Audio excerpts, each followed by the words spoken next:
3 minutes after 10 is the time. You are listening to James O'Brien on LBC. Should we begin with a little prediction? It's not a particularly clairvoyant one, but a couple of newspaper movements in the last 24 hours lead me to conclude that despite Suella Braverman's best efforts, Kemi Badenoch will be the candidate anointed by the right-wing media when it comes to the next Tory leadership election. I'm going to put that one down as an actual prediction rather than a speculation. She will be the favoured candidate. Secret meetings with Rupert Murdoch that weren't declared by her team, although according to Kemi Badenoch, that was an accident. It was inadvertent. Who here hasn't had a secret meeting with Rupert Murdoch that then they have merely forgotten to bring to the attention of the relevant authorities?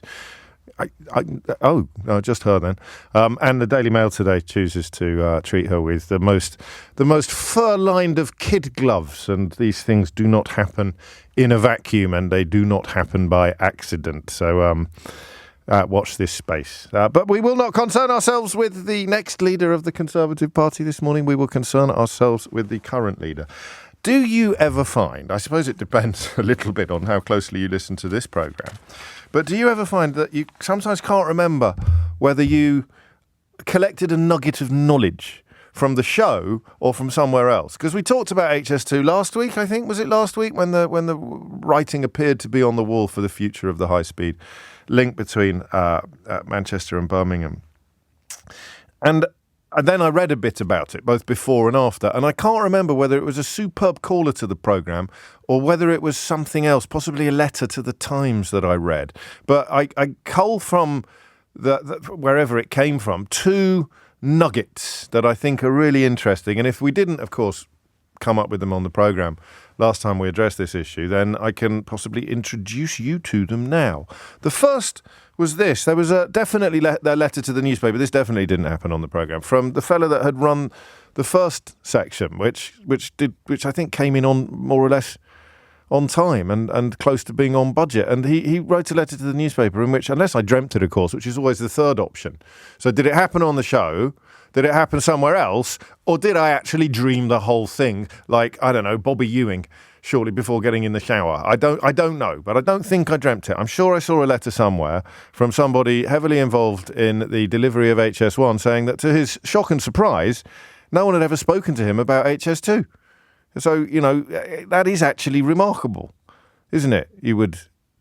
Anyway, so that's interesting nugget of knowledge number one. A nugget of knowledge number two, which quite possibly came from that letter or the same dream or this show, was that the biggest mistake you can make, apparently, is to announce what the budget is. That's really interesting, isn't it? I once got offered a gig on a newspaper. I don't know if I should tell you this, but I've already started the story. I once got offered a gig on a newspaper that I quite fancied, but I was really, really busy at the time. I was working on a book, as it happens. And I thought, I just can't, because I know myself well enough to know that I can't do it. I'll just be up against deadlines, and I won't be able to deliver of the kind of quality I'd be able to deliver if I had time on my hands. So I told them this. They'd made me what I thought was a really generous offer, a really good offer for a newspaper column. And I don't have an agent, so I don't have anyone going in to sort of squeeze the pips for me. So I sent a lovely letter back saying, I'm terribly sorry, genuinely too busy. And this was for a weekly column for X £100 a week. And they came back and said, no, we do understand, but how about if it was a fortnightly column for X times 200? So they were offering to double the money and halve the workload. And at that point I thought, what I really need when I'm having negotiations is some sense of how much money is actually on the table. So when a boss says to you, I'm afraid we've got a pay freeze on pay rises this year, which is well below inflation, and you think, well, that's the opening gambit, isn't it?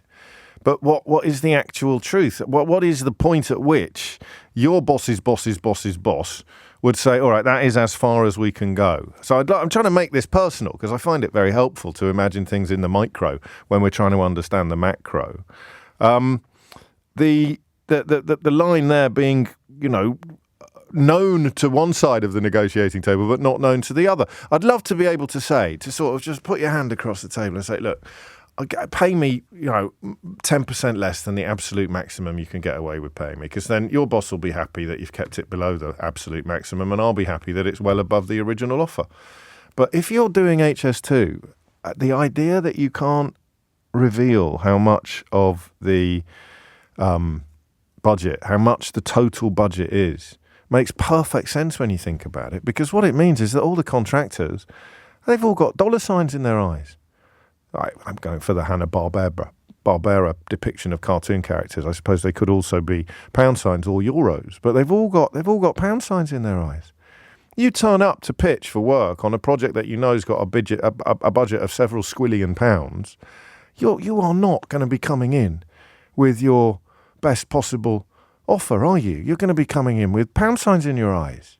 And I found that simple observation, which seemed almost counterintuitive at first, but it involves the government hobbling itself. So the government wants to announce a massive infrastructure project because the government's like nothing more than announcing what they're doing with our money. So they make a massive announcement, and they can't make a massive announcement without a massive number. So you need a massive number. The more massive the number, the more massive the announcement. If they just said, we're going to build a new railway line, carry on, good luck, what's for tea? Then we wouldn't all be going, oh my goodness me, tens of billions of pounds. We got the same thing with Crossrail, didn't we? That was massively over budget as well. But they announced the budget at the beginning. I'm not suggesting that would solve all of the problems. I don't know that they ever announced a budget for Boris Johnson's bonkers bridge, and that ended up costing us 50 million quid without a single spade being put in the ground, as Rishi Sunak's very fond of saying this week. Spades are in the ground. So I don't know, but I do know this. It is a disaster. Whether or not Rishi Sunak's decision to cancel it or not is the right decision, it is a disaster. If he is cutting his losses and refusing to throw good money after bad, then that would be the right decision, wouldn't it? In a sense, that would be the right decision. But it is still a disaster. Is sort of calling time upon a disaster doesn't render the disaster a non-disaster. Spending this level of cash, it was Gordon Brown, by the way, who announced £20 billion in 2009. And from that point onwards, everybody involved in HS2 is thinking, I'll have myself a little bit of that sweet, sweet cash. I'll have myself a little bit of that sweet, sweet £20 billion. That just multiplies. It's like a domino effect, and leading to the disaster of having spent way more money than it was supposed to cost and ending up with less than we were supposed to get. I'll say that again.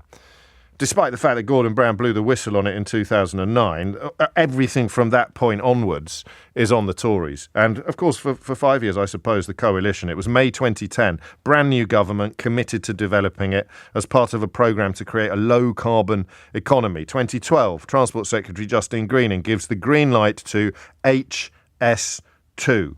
There it is. Costs have risen to £32.7 billion, despite the fact we've only got a Y-shaped network from London to Birmingham, partly because Tory constituencies in the Chilterns insisted on tunnels. So one of the reasons why the budget has gone up is NIMBYism in Tory constituencies, which are quite possibly going to vote Liberal Democrat at the next general election anyway, so that is wasted money on two counts. And on it goes. June 2013, government admits it's actually going to cost £50 billion and will begin in 2026, but not be completed until 2033. November 2015, it's up to 55.7, but this is like play your cards right with Bruce Forsyth, God rest his soul, isn't it? £55.7 billion. The government claims that every pound invested in HS2 will deliver benefits worth more than £2.50 to the UK economy. That was in 2015 when the Tories were in power. Rishi Sunak is poised tomorrow to tear up that claim, that pledge, that promise. 2016, National Audit Office warns that it's under financial strain and could be a year late. 2016, the Eastern Leg is published and includes plans for the trains to cut right through a brand new housing estate in Mexborough up near Doncaster. It later emerges that's because the engineers had been using old maps. Did you know that? Has that ever happened to you? It doesn't happen very often in these days of sat-nav, does it? In these days of Google Maps. But even with sat-navs, you had to buy the updates. If you didn't buy the I once got taken by surprise by a ring road. I'm not a big driver, but I was using sat-nav in the old Volvo, and I was tootling happily down a road that was supposed to be quite quiet, and suddenly I came across an enormous roundabout that wasn't on the map. I got quite scared. Yeah, now it updates constantly. You download updates, don't you? So I'm driving down the road and I'm thinking, oh, this is I like quiet roads. I might see some wildlife. Oh, my days. There's an enormous dual carriageway and a giant-sized roundabout in front of me. It's literally not on the map. So I'm panicking now. I'm looking at the map on the screen. I'm looking at the road ahead. It's a bloody great roundabout. I don't even know where to go because the road I'm on, it could be any one of the two other exits coming off the roundabout that has suddenly appeared out of nowhere. Well, I'm an idiot with a car. These guys are engineers with a £50 billion budget, and they managed to plot the rails because they were using old maps that didn't contain a housing estate that had recently been built. I'm sure it is somehow Diane Abbot's fault. In July 2017, HS2 Limited it had made a serious error in making £1.8 million of unauthorised redundancy payments to staff, and on it goes. And on it goes. September 2019, it may not be completed until 2040, says the chairman, and it could cost up to £88 billion.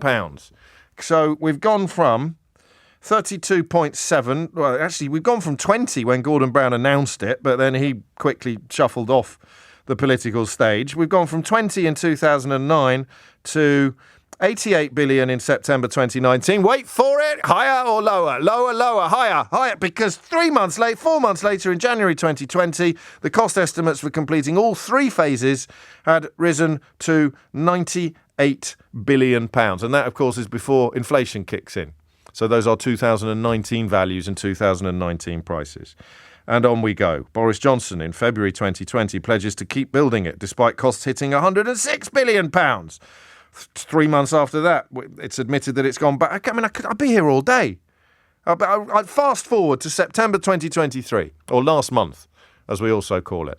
And you have a photographer outside the Treasury doing one of those pictures of documents, and it appears that Sunak and Jeremy Hunt are talking about the possible scrapping of the Western Spur, as it's called, up to Manchester. Various reputable journalists reported yesterday, Robert Peston through to Sky News, that it had been confirmed to them that he is definitely axing it and probably announcing it tomorrow.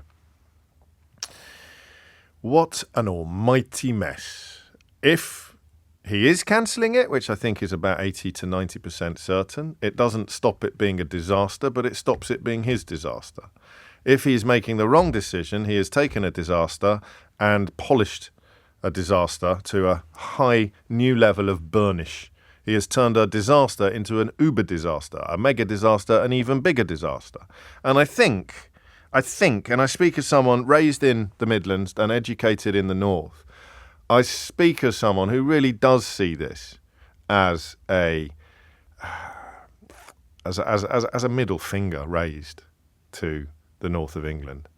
And don't take my word for it. The Conservative Mayor of Birmingham yesterday was speaking in similar terms. Businesses have explained time and time again that they make big long-term decisions based upon stability and consistency. If you tell me there's going to be a whopping great rail link between Manchester and Birmingham, then the likelihood of me building something increases, or the likelihood of me planning to build something increases. And then up comes little Rishi Sunak and apparently calls the whole thing off. Who does this delight? I do not really know. 0345 6060973. Claims of fiscal responsibility somewhat undermined by decisions not to further investigate PPE fraud. Funny that they'll go after benefits claimants, apparently fraudulent benefits claimants who make up a pitiful pittance in the context of the national budget, but they make a conscious decision not to look further into PPE fraud, which was arguably undertaken by them and their mates in cahoots with their friends in business, arguably. So there it is. It is now October 2023. Sunak is preparing to confirm that he's scrapping the northern leg to Manchester. Now, the problem we have here is actually a shortage of knowledge, a shortage of proper knowledge. I cannot say to you, and I think I've established my credentials as a critic of this government. I look forward to establishing my credentials as a critic of the next government. But as things stand, they've had 13 years to preside over this, and they appear to have mucked it up in every imaginable way. But I don't know whether or not Rishi Sunak's decision is the right one or the wrong one. And I don't know that there is even a definitive answer to that question, which is why I'm asking you. 0345 6060 973. Tens of billions of pounds over budget, decades late, disastrously mismanaged, appallingly overseen. Political abnegation on the kind of scale that you don't expect to see in a civilized country. Costs that are greater than costs in comparable countries like France by a factor of about 10. And then calling time on the whole thing because what? It's going to cost too much? What's happened to the claim that every pound spent will deliver economic benefits worth more than £2.50? I do not know. What's happened to the carbon pledge, the low carbon economy? I do not know. Do you? 0345 6060 973. And talk to me about Wales as well, because again, it is easy to overlook different angles. It's supposed to be an England and Wales project, meaning that Wales doesn't get alternative funding for its own railway, Lear tells me. And that means not a single mile or metre of track will be put down in Wales. And now they're potentially cutting the nearest part of it. So Wales to Manchester, potentially, or certainly North Wales to Manchester, quite an easy hop. And then Manchester to London in minutes, but no. Manchester to Birmingham in minutes, but no. So 19 after 10. What do you think? What do you think of the politics and the policy and the rest of it? 0345 6060 973. It's 19 minutes after 10. And no, I didn't realise I had quite so much to say about HS2, but, every day's a school day. It is 10:23. I'd like, if I may, also to introduce Andy Burnham's comments yesterday into proceedings. Andy Burnham talking to our political editor, Natasha Clark. I forget his precise language, but he described it as yet... No, I don't. I remember his precise language. He described it as yet more evidence that people in the north of England are second-class citizens in the eyes of this government. If you don't know much about HS2, but you're not getting it now in the northwest, do you agree with Andy Burnham? Does it feel like that? One day we'll have a conversation about how you can simultaneously be second-class citizens in the eyes of Tory politicians and deliver red wall seats in the 2019 election. But I think I know some of the answers to that question already. Second-class citizens, does this add to Andy Burnham? So you've got two mayors, the mayor of Birmingham and the mayor of Manchester, one Tory, one Labour, united in their condemnation of the imminent announcement that the HS2, the high-speed rail link between England's second and third cities, is not going to happen. Paul is in the second one, the third one actually, but I was sucking up to him. Manchester. Paul, what would you like to say? Yeah, we're actually the first city. Yeah, of course you are, mate. Everyone in Liverpool agrees. Absolutely. It's all right. I'll put the cards on the table. I actually used to live in Japan, okay. So the comparisons with France is not quite accurate because, as a country, it's a lot flatter than here. They have space for high-speed rail. Japan, as a population, is twice the size of us. The country is twice the size.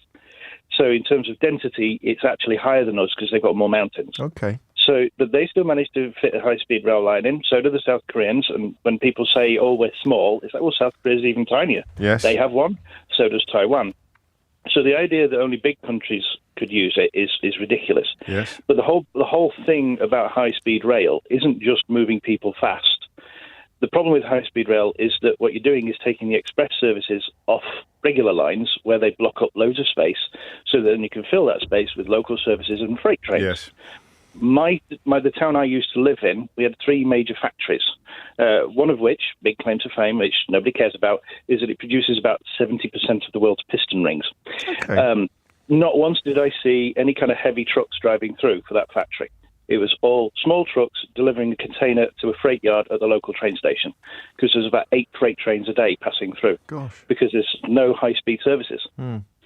None whatsoever. I mean, the local bullet train station from me was about 40 minutes up the road by train. But this is incomparable, though, isn't it? I mean, the difference. I hadn't even thought of that as being a factor, because you think the way you described it. Then I'm thinking of the local links being populated by old ladies going shopping, but they can be infrastructure as well. They can be absolutely integral to commerce as well. Yeah. I mean, as you say, because we wouldn't need massive freight yards because it wouldn't be sitting there idly. It would be. I mean, it would contribute to more of a just-in-time, which we all got a crash course in during the aftermath of Brexit. Would it be more of a just-in-time distribution system? Yeah, I mean, where I used to live, which is a small village south of Manchester, used to have a freight siding. Gosh. It doesn't anymore. It's now a retirement home. Yeah. Well, I mean, there is, of course, the point we don't do much manufacturing anymore. Where and in Japan they still do. So there are, there are differences. But listen. I think up until about 2 months ago, I'd have said, well, Rishi Sunak clearly isn't stupid. But that partly, I think, hinges on the idea that you must somehow be intelligent if you've made a lot of money. And I think that's probably quite a dangerous presumption. He's certainly not badly educated. If it's as clear as you think it is, how come he can't see it? I think the problem is because he lives in. All right, fine. I'm going to make accusations which are completely have no just specific to HS2. Right? You're not going to get me sued or anything. You're not going to accuse him of appalling sort of satanic acts. Given that he seems to hop around the country on helicopters and aeroplanes, this is very true. I'm guessing he doesn't have a great deal of experience with railways. I think that's valid. The problem is with our network, you've got local services which will stop everywhere. You've got, certainly in the north, you've got the Transpennine services, which doesn't stop everywhere, but it's in terms of speed is not that much faster. No. In terms of how quickly the trains will travel. You've got freight trains, and then you've also got the Avanti West Coast stuff, or on the other side of the country you've got LNER. But those dominate the tracks because they have to be given the room because they're the fast, shiny express services. So everything else has to kind of jump out the way. Which adds to their problems and delays and all the rest. It's a neat encapsulation. I like the Japanese comparison. Okay, so in terms of, and I like the explanation of how he's managed to get it so wrong in your view. I don't think that gets filed under accusation. I think that's pretty close to explanation. But in political terms, why has he done it? Because it looks to me as if it is not going to be very popular. I could be wrong. We'll find out. We'll get our own anecdotal evidence on that today on the phones. But it's something you mentioned before about how we have the red wall seats being delivered to the Tories by Johnson. Yeah. Of course, he made lots of pie-in-the-sky promises to the completely North, unkeepable not promises. just about Brexit but other things like high-speed rail. So everybody kind of went, hope and optimism for the future. Yes. The only problem is as you was kind of alluding to before, half the reason why, probably a major reason why we have tunnels being put everywhere is because a lot of the constituencies down south wanted tunnels because they don't want their scenery being spoiled. Yeah, so they've spent money on that, which they now mean. So, I mean, talk about second-class citizens. Running out of money. We've run out of money because we've put all the lines underground in the parts of the country where we think we've got more votes. Yes. And now we can't have any lines at all in the parts of the country where we don't think we've got votes. Yeah, and the problem is, throughout the whole HS2 debate, it has been very badly managed. Well, clearly. I think it was LBC. I can't remember if it was you or one of your colleagues. Or a dream. There's always a chance that it's a dream. Don't forget, it could be a dream. It was either yourself or one of your colleagues did actually have somebody on from the rail industry and who basically said it's all about capacity for other services. Yeah. And that's still not being communicated. Still not being communicated. And it hasn't been even acknowledged by Sunak, which means... listen, I've got to go to the news, mate. I sense we could carry on all day, but there it is. So it looks like a duck and it quacks like it walks like a duck and it quacks like a duck. Maybe it's not a duck. What is Sunak? What's the win here for Sunak? 0345 606 0973. What is the win? And what is your view of this decision? Because that idea there, we can't afford it now because we spent all the money putting the lines under the ground in the southeast. So we can't afford to build it in the northwest. And that is something that an even half-competent Labour Party should be able to use to dismantle the red wall forever. 10:30 is the time. Thomas Watts has your headlines. 10:33 is the time. You're listening to James O'Brien on LBC, where the HS2 question, Faisal Islam, who's an excellent journalist, economics editor over at the BBC, offers up some very challenging evidence of just Sunak talking gibberish when he keeps banging on about UK cities being over-prioritised at the expense of its towns. He shares a graph which shows exactly where Manchester and Birmingham sit in the context of productivity compared to other European cities and, of course, compared to London. It's not pretty, but he also suggests, in answer to the riddle of why on earth Rishi Sunak has allowed himself to be boxed into announcing this in Manchester, it's possible he will simultaneously announce that they will build the sort of HS2 line from Manchester Airport into Manchester, which would become like a sort of... Which is the really good one, the Gatwick Express or the Heathrow Express? I get the tube to Heathrow, so I always... But anyway, so it would be like a Gatwick Express for Manchester, which, that would be great.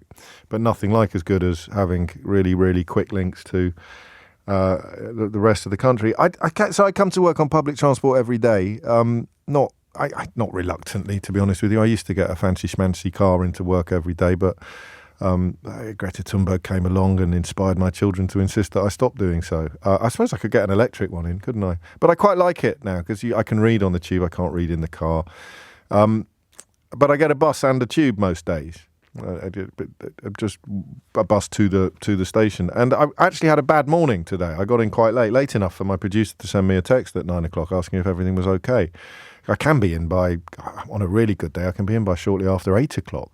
But today was one of those days where I got to the bus stop and we have digital boards near me. I know they're not everywhere, but you know what I mean. And it says, the 299 will be here in 10 minutes. I got there and it was one of the worst. I had a 10-minute wait for a bus, which is longer than it is even supposed to be on the timetable. It's supposed to be 8 minutes, every 8 minutes. And on a good day, you can get 2 in 2 minutes. You know what they say, don't you? You must have heard this figure of speech. You wait ages for a bus and then 2 come along at once. And then the bus came and I got on it and I got to the tube station and it was an 8-minute wait for a tube. And it came in and it was absolutely ram-packed. So the train I hop on has come from Heathrow. And some days you just can't, it's horrible. And so I'm looking at the next one's in 4 minutes. 4 minutes is about my limit for waiting for the next one. So I waited for the next one, which means that's a 12-minute wait since I got to the tube station to get onto a train, which was also crowded, but wasn't completely crowded. Some days I get a seat, some days I don't.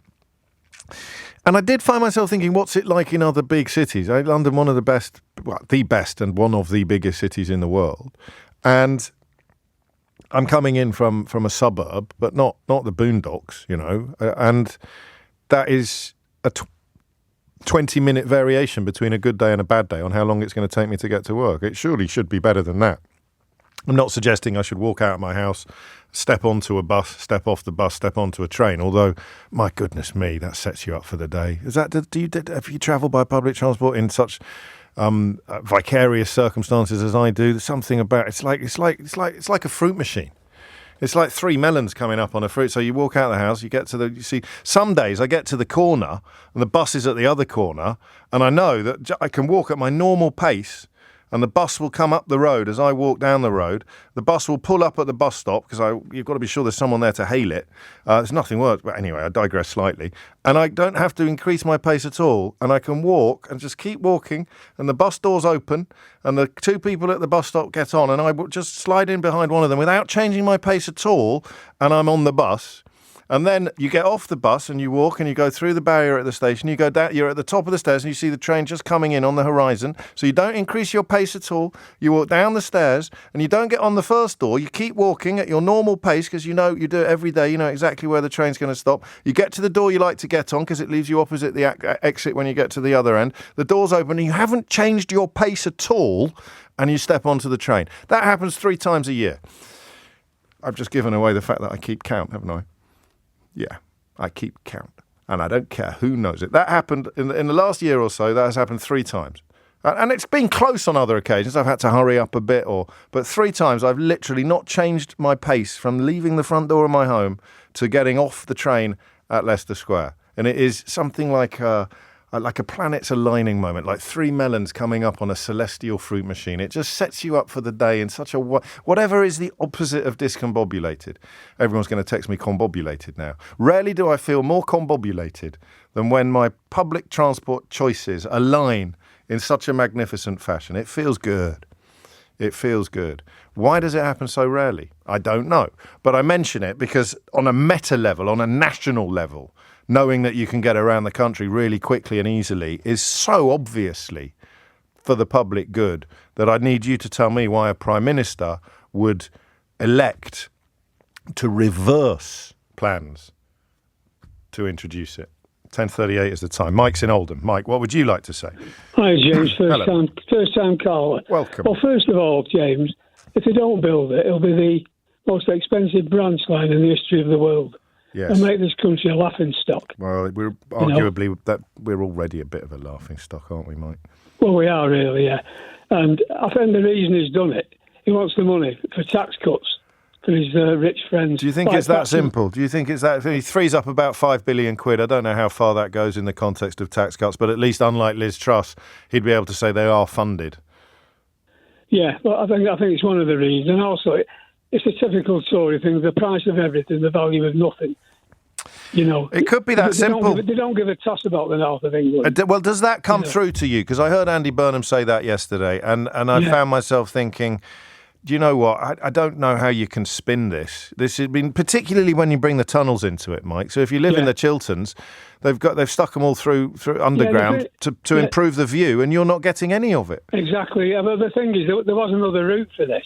Go on. I know this was hindsight by a chap called Mark Bostock. I only read about it last week. Okay. It was the original route that would have avoided the Chilterns, gone up the contours of the motorway, cost a damn sight less, but you'd have had to bring the speed down to 185 miles an hour, which is quite adequate. Well, but then it's not high speed. It's not as high. So there's all sorts of decisions or things they could have done differently. Oh, yeah, but we are where we are. We are where we are, Mike. We are where we are. I sense that you were unlikely to vote for this lot anyway at the next... There's another piece of infrastructure that they scrapped in Manchester. What's that? And I'm surprised Andy never mentioned that. Are you familiar with Manchester? Yeah, I am quite familiar with Manchester, They've got a thing called the Odsal Cord, the bridge, linking Victoria and Piccadilly. And they're supposed to spend £1 billion with 2 new platforms at Piccadilly. And they've not done that? They've not done it. They scrapped it last year.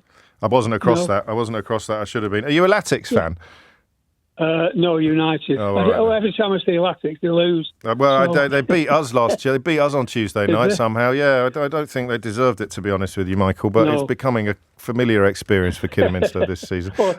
Kidderminster, right? I never thought Oldham and Kidderminster would be in the same league, and I don't think anyone in Oldham did either. One of the points is the bloke who cancelled the. It's called the Castlefield Corridor. Yes. It was failing Grayling. I'll say no more, Well, you say no more. You could almost be nostalgic for Chris Grayling's tenure in charge of transport in this country, such as is the current mess. Who was talking about the 15-minute cities on stage? Was it Mark Harper, the current Transport Secretary, literally indulging in borderline QAnon conspiracy theories on stage at the party conference of the governing party in the United Kingdom? Even Chris Grayling, the man who gave a contract to a shipping company with no ships, even Chris Grayling wouldn't have done that. Well, who knows? We may be talking about that a little later in the programme. I appreciate that my commuting experience was both fascinating and unrepresentative of people outside big cities. Aldo, for example, says, in Zimbabwe, James, if I miss the first bus, I can wait 4 days for the next one, so you probably shouldn't be complaining about 12 minutes. And somewhat closer to home, someone tells me, not a whole 12-minute walk, you should try living in Norwich, where the buses seem to just not arrive at all, even when they're only due once an hour. Look, I know, all right? When I grew up in Worcestershire, there was one bus to Bridgnorth, one a week. Literally one a week. I don't know whether that's a throwback to markets, or I do know but I don't. I live in London. I'm pointing out that if you can't even glide smoothly to and from work in the places where it's best, then robbing from the places where it's not best is a particularly politically stupid thing to do, in my humble opinion. Steve's in Stoke-on-Trent. Steve, what do you think? Good morning, James. Hello, time Steve. I've been on here. You're very welcome. First of all, I've got a few points. First point is... You've got 2 minutes. I'm warning you now, but carry on. Fill your boots. I'll be quiet. All right. I'm not a Tory, but for once I agree with the government on this. Good. It's too expensive a project. It's become a white elephant over the years because of the cost. I may be wrong, but I believe the government has never published a business case that it had commissioned for this project, perhaps because it doesn't stack up. I thought it had. I mean, it's generally business that have been speaking out in favour of it and against the decision to close it. Why do you think they'd... Okay, go on. The money could be... No. The question needs to be why are business condemning it if it isn't of benefit to them, as you say? But surely the money could be better spent on the rest of the network. We often hear of the Mayor of Manchester and but I'm sorry, Steve. I'd have to push you. Why are business condemning it if it isn't a bad decision? Well, I'm not convinced that it is a bad decision. No, I know you're not, but that's why I keep asking you the same question. No, okay, let's not worry about that then. Go on, well, give me your other points. Let me make my point, yes, please? Absolutely, and I fully apologise for asking you to justify the points you've already made. I'll be quiet now. Yeah, Oh, no. I live just south of the line from in the north. Yes. And we've got Crewe, Stoke, Derby, Nottingham, Lincoln, 3 big cities there. We don't get the investment. We are 30 miles south. Yes. The West Coast Main Line, as it is, large chunks of it do 125 miles an hour. What are you going to do with a few minutes extra in your life? Yes. My house backs onto the West Coast Main Line, right, on the most direct line to Manchester, and there are not that many trains on it, no. to tell you the truth. Well, exactly. The internet surely has had a major impact on meetings. Yeah. I retired in November and regularly used to go to London. Then it kind of stopped because they were all done. Meetings were done via the internet, yes, which was a great boon. Indeed. Capacity, the current system is a Victorian railway, but with pretty much 125 mile an hour trains, 110 mile an hour trains, and your freight trains. Far better to invest in that than in this. Okay. We've got going to Birmingham, great. I am going to run out of time. I am running out of time, so I am going to ask you, with permission, if I may, why do you think that the business community is so disapproving of this decision when, under your expert analysis, it should actually be welcoming it? Well, obviously, it would be good if it went there. But it's the opportunity cost of it. You can spend billions going to Manchester and for the final time, why do you think the business community is close to united in condemning it, including, of course, Andy Street, who used to run John Lewis, and his Labour counterpart in Manchester? So we're bringing 2 political leaders as well from completely different parties. Why are they all united in condemning it when they should obviously, as you've just explained, be cheering it to the rafters? It will be, don't get me wrong, it will be an engine of growth for up there, but all I'm saying is, why not put the money across the network so you've got engines of growth across the country? So it's a white elephant, but an engine of growth at the same time? No, all right. Yeah, you took my word there, and you were right there. Well, that's why it's important. That's why it's important to let me interrupt you.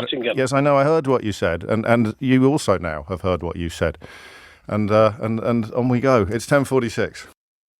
It is 10:50, and you are listening to James O'Brien on LBC. I mean, all suggestions are equal in our brave new world, aren't they? So it could all be designed, a couple of you have suggested, simply to scupper the next government. I don't think Rishi Sunak has admitted defeat. I've got to be honest with you. I don't know if you can. Who would be the incumbent Prime Minister? I mean, John Major was right until the last minute, wasn't he, in whatever his final election was, 92. Has there ever been an election in our lifetime where they kind of knew that they were going to lose? I guess it would be John Major in 97, wouldn't it? Really? I guess there was that writing was on the wall, but I don't think they ever gave up. And I think Sunak still dreams of pulling it out of the bag. And therefore, I don't think that they do anything yet with the plan of completely scuppering a future Labour administration. But I could be wrong. It's certainly a theory. 0345 606 0973 is the number you need to share yours. It just looks mad. The notion of calling time on something before it's actually done what it said on the tin. But maybe we're missing something. Jed's in Salford. A very northwest heavy show today, which is very gratifying. Jed, what would you like to say? James, thanks for having me on. You're welcome. Yeah, everybody keeps going on about, I think the main thing that they say is, why do we have to get down to London half an hour quicker? It's all about people. People keep saying it's people getting down there quicker. It's freight as well. It's capacity. It's capacity. It's not the speed of the journey. Of course, I know that, but you can only say it so many times, Jed, can't I? I know, exactly, I know. What happens to the track that we do now that runs between, Piccadilly and Manchester all the way to Euston? That's not going to get ripped up and thrown away. It's going to be used as well for freight. And the track at the end of Friend Stephen's Garden, that's going to be used as well for freight. So there'll be fewer big lorries on the road, and the arteries of the country will be unclogged as if it were triple bypass heart surgery, Jed. I know, and this is so much of this gets missed because they keep harping on pardon, Mark Harper. Anyway, they keep harping on Behave. about... You're making me go grayling. Sorry about getting down there faster. Yeah, it's great to get down there faster. Absolutely brilliant. But we need to join these cities together. We need to join the north and the south. It's ridiculous. It's lasted for too long. We've had the chance to actually do it, to do a once-in-a-generation project, and they've messed it up. Who's been in charge of it? Who's been overseeing it? They get the figures every month. Right, they do. What's happened? Why have they done it then? Why is he? Why? I mean, there's always a slim chance he won't, but I will blame that entirely upon Robert Peston and other people if it turns out that it's not true. But why, presuming that he is doing it, why is he doing it? I think he's doing it because we're absolutely skint. Yeah. Do you know when we left a letter Labour was supposed to have left a letter in the drawer and all the rest of it, which they did as a gentleman, one gentleman leaving to another gentleman coming in type of thing, as a little in-joke. It's a tradition. But they weaponised it. It was a tradition, exactly, that's it. But they turned it around. Not only have we got no money left, we're up to our eyes in hock, and mainly due to a mistrust from last year. Well, that didn't help. I don't know what when the dust settles, if it ever settles, how big a hole that leaves in public finances. But the idea. So then you don't, because there's a suggestion here from from Mark in Tooting. I don't know how he's done his sums, but he's a reliable old cove at the best of times. Good morning, James. The cost of a 1 penny cut in the basic rate of income tax would cost the government £5.3 billion. So that could be, they could be, robbing Peter to pay Paul. Well, we've got the highest tax in 75 years. But still not that high compared to... that can't find these WhatsApp messages. Oh, I like this. Unbelievable. You should come to our production meetings. They were all contenders for conversations today. That WhatsApp thing we might do as a side order. We might have that as a side dish, like a sort of onion rings of radio chat. I will find out a little later in the programme. I don't know if you've seen that story. It's known in the trade as doing a Johnson. Oh, I'm terribly sorry. I haven't got those WhatsApp messages you want to see. Massively important national inquiry. I have inadvertently mislaid them. Ooh. Thank you, Jed. Peter's on the Wirral. Peter, what would you like to say? Hi, James. Yeah. I was just saying to your producer, I think this may be a political move or tactic by the Conservative Party to get all the furore about cancelling the HS2 over and done with now, so that in 6, 8, 9 months' time, when we have a general election, it's in the past. It's a done deal. So it won't be able to matter. Personally, in my personal things, I think in the North, we need to stand together. We need to get this done for the North. We've lagged behind for so long now, and it's. I know it's over budget, and I know all of that, and that's incompetence on their side. I realise that, but so is the Channel Tunnel. Look at the benefits the Channel Tunnel gave to business in this country. Huge, huge benefits to it. And the same thing, I think, will happen if they can carry on going, as Andy Burnham says. Keep it going, get that infrastructure in, get the connectivity.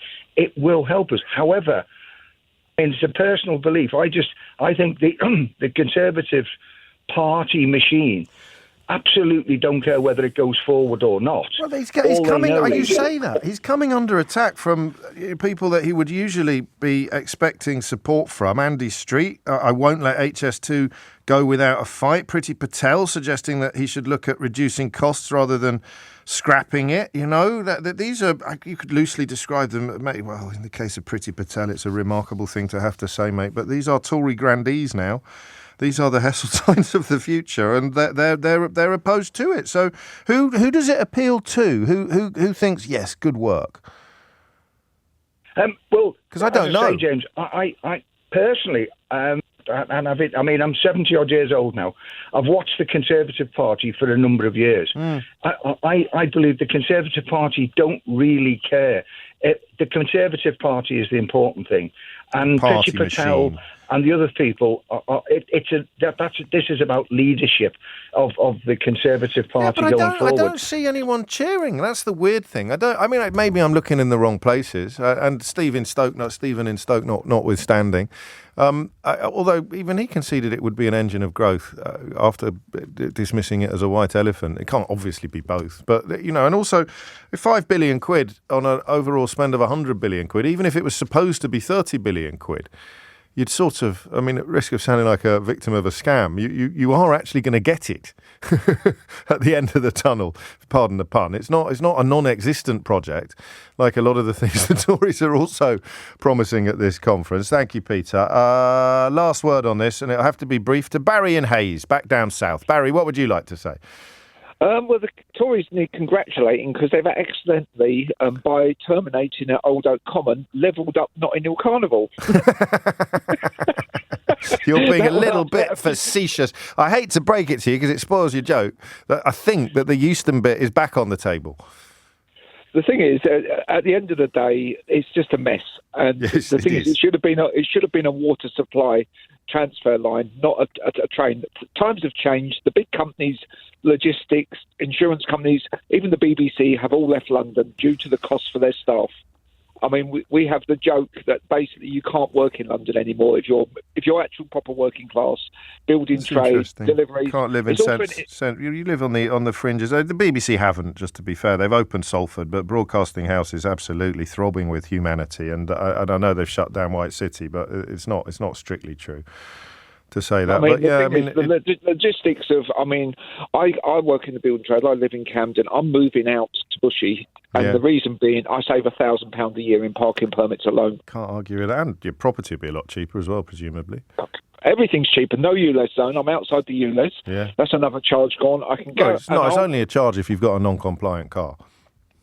You get hit by the parking if you've got a compliant car. No, we're talking about ULEZ. You're not paying any ULEZ charges if you've got a compliant vehicle. Come on, you know how this show works, Barry. You are via the councils on their parking because they hit you for a surcharge on your parking every time you park or go somewhere. With the clean living zones, but that's not ULEZ though, is it? That's parking. No, that's just they found another way to do it, the clean living zone's the ultimate evolution of it. All right. Where you have to.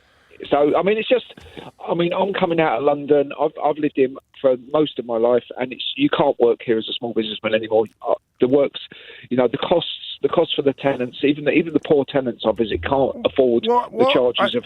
What phoning are you contributing to at the moment? What am I?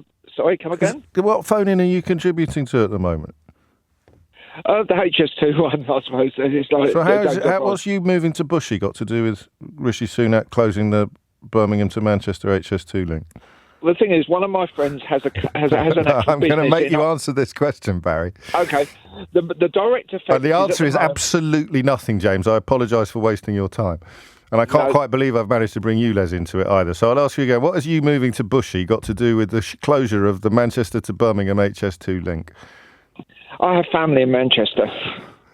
That's not an answer to my question. That's random. That's random extra information. I've got family in Kidderminster.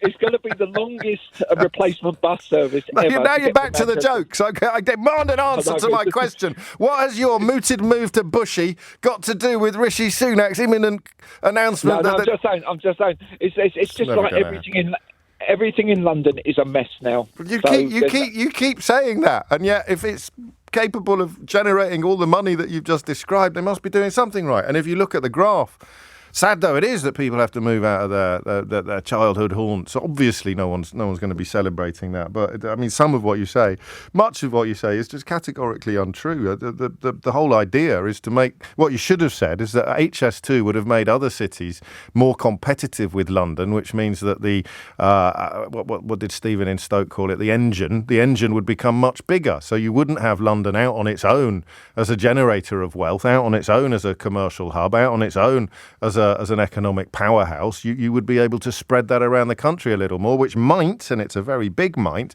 it might bring down some of the costs in London. That's what I would have said if I'd asked me that question. 2 minutes after 11 is the time. 5 minutes after 11 is the time. So we're back in that space again where a conspiracy theory has gathered so much momentum that those of us who don't normally give the time of day to conspiracy theories find ourselves thinking we probably have to talk about this one. It happened with anti-vax. It took me a while to find the right way into anti-vax lies, which really were proliferating and continue to do so on Twitter. And we found the right way into it was to speak to people who still loved people who'd gone down the rabbit hole, even if they'd been excised from their lives or unfollowed on Facebook. And we even spoke to people whose partners, they were still living together. Don't forget, during lockdown, whose partners had just gone off the deep end on it. And that allowed us to examine the problem and examine the issue from a perspective that didn't give oxygen to the actual nonsense. And, of course, people who'd come out the other end of it and could look back upon the nonsense that they'd swallowed were able to give us a better understanding of how easy it is to swallow that nonsense. And probably the biggest factor in it would be, on an objective level, would be algorithms, the way that once you had a little nibble of a conspiracy theory, YouTube and other platforms would just bombard you with more and more and more of it until you were consuming an almost unleavened diet of conspiracy. And also a validation. That was the bit that I think is harder to pin down, and bigger minds than mine have wrestled with the issue. This sense of belonging, this self-affirming sense of understanding things that other people don't understand. There's a wonderful cartoon that sums it up best. It's a fella at his computer looking over his shoulder and saying to his wife, darling, come here. I've just discovered something on the internet that all the finest scientists in the world have completely missed. And that's when the conspiracy actually gets enforced, because then you have to say, oh, well, of course, all the scientists are liars, or all the scientists are part of the conspiracy, or all the scientists are in the pay of the World Economic Forum or George Soros, and on it goes, and on it goes, and on it goes. And it was when preparing to interview Naomi Klein for her new book, Doppelganger, which looks into a hell of a lot of this, it was when I was doing that I realised how night follows day on these sort of issues, and particularly on so-called 15-minute cities, which we have to talk about now because the Transport Secretary has been endorsing the conspiracy theories live on the Conservative Party conference stage in Manchester. Not the existence of a plan to introduce so-called 15-minute cities, which is about as close to innocuous as it's possible to imagine, but the lies about councils planning to confine you to your own home or limit you from leaving a tiny radius around your own home. That's the conspiracy, if that needs to be explained. But if you look at elements of it, this notion of being forced to stay in your own home, population control, and being forced to stay in your own home are key constituents of the conspiracy theory element of this conversation. And if you think about it, they follow inevitably from COVID-19 conspiracies. People who thought the lockdown was introduced for reasons other than believing that it would help spread the COVID-19 virus. You know, whether history decides that it was the best available policy or not is immaterial. The conspiracy theory is that they deliberately did it not to protect us from spreading the COVID-19 virus among each other, but to confine us to our own homes, to control the population. And of course, then you get the question of, well, why did they ever let us out again? Which they can't answer, because they've already moved on to the next evidence of their conspiracy, which in this case is so-called 15-minute cities are designed to control the population and trap us in our own homes. It's the same Telegram channels that did all the work around COVID-19 or even the war in Ukraine that are constantly spreading false claims around this concept. And they link it to an all-encompassing conspiracy theory like the Great Reset. So one little example of how mad this is that the same people who insisted that COVID was a hoax, that it didn't actually damage us at all, are often the same people claiming that the vaccine isn't real, or the vaccine does you harm. So you end up in a place where the virus doesn't do you any harm at all, but the vaccine does. The counterintuitiveness of it is absolutely bonkers. Now, this isn't going to be a conversation specifically about the conspiracy itself. It is going to encompass the conspiracy itself, because I don't know a lot about it. I think I know probably enough, but I don't know a lot about it. But I also want to know why the hell the Secretary of State for Transport is sharing it on the conference stage. That's the crucial question, because this is as if Steve Barclay, who is currently on the stage now in Manchester, the Secretary of State for Health, imagine if the next news bulletin at 11:30, so Secretary of State for Health Steve Barclay has just claimed that COVID-19 vaccines were a conspiracy by Big Pharma and the World Economic Forum and Bill Gates to inject us all with tiny microphones that would be able to record our conversations with our nearest and dearest in order to accelerate the arrival of the Great Reset and possibly even the Great Replacement theory, which has always been beloved of white supremacists. Imagine for a moment that the Secretary of State for Health stood on stage in Manchester this morning and endorsed COVID-19 conspiracy theories. Right? Just imagine that for a moment. And now listen to the Secretary of State for Transport, because he is doing the equivalent from the perspective of his brief. Conference, it's time for Conservatives to act. And today I'm proud to announce a comprehensive plan to back drivers. First of all, I'm calling time on the misuse of so-called 15-minute cities. Now, there's nothing wrong with making sure people can walk or cycle to the shops or school. That's traditional town planning. But what is different, what is sinister, and what we shouldn't tolerate is the idea that local councils can decide how often you go to the shops and that they ration who uses the roads and when, and they police it all with CCTV. So today, I am announcing that the government will investigate what options we have in our toolbox to restrict overzealous use of traffic management measures, including cutting off councils from the DVLA database if they don't follow the rules. It is 12 minutes after 11. So you heard it there. Labour councils are planning to ration the amount of journeys that you can make in your car.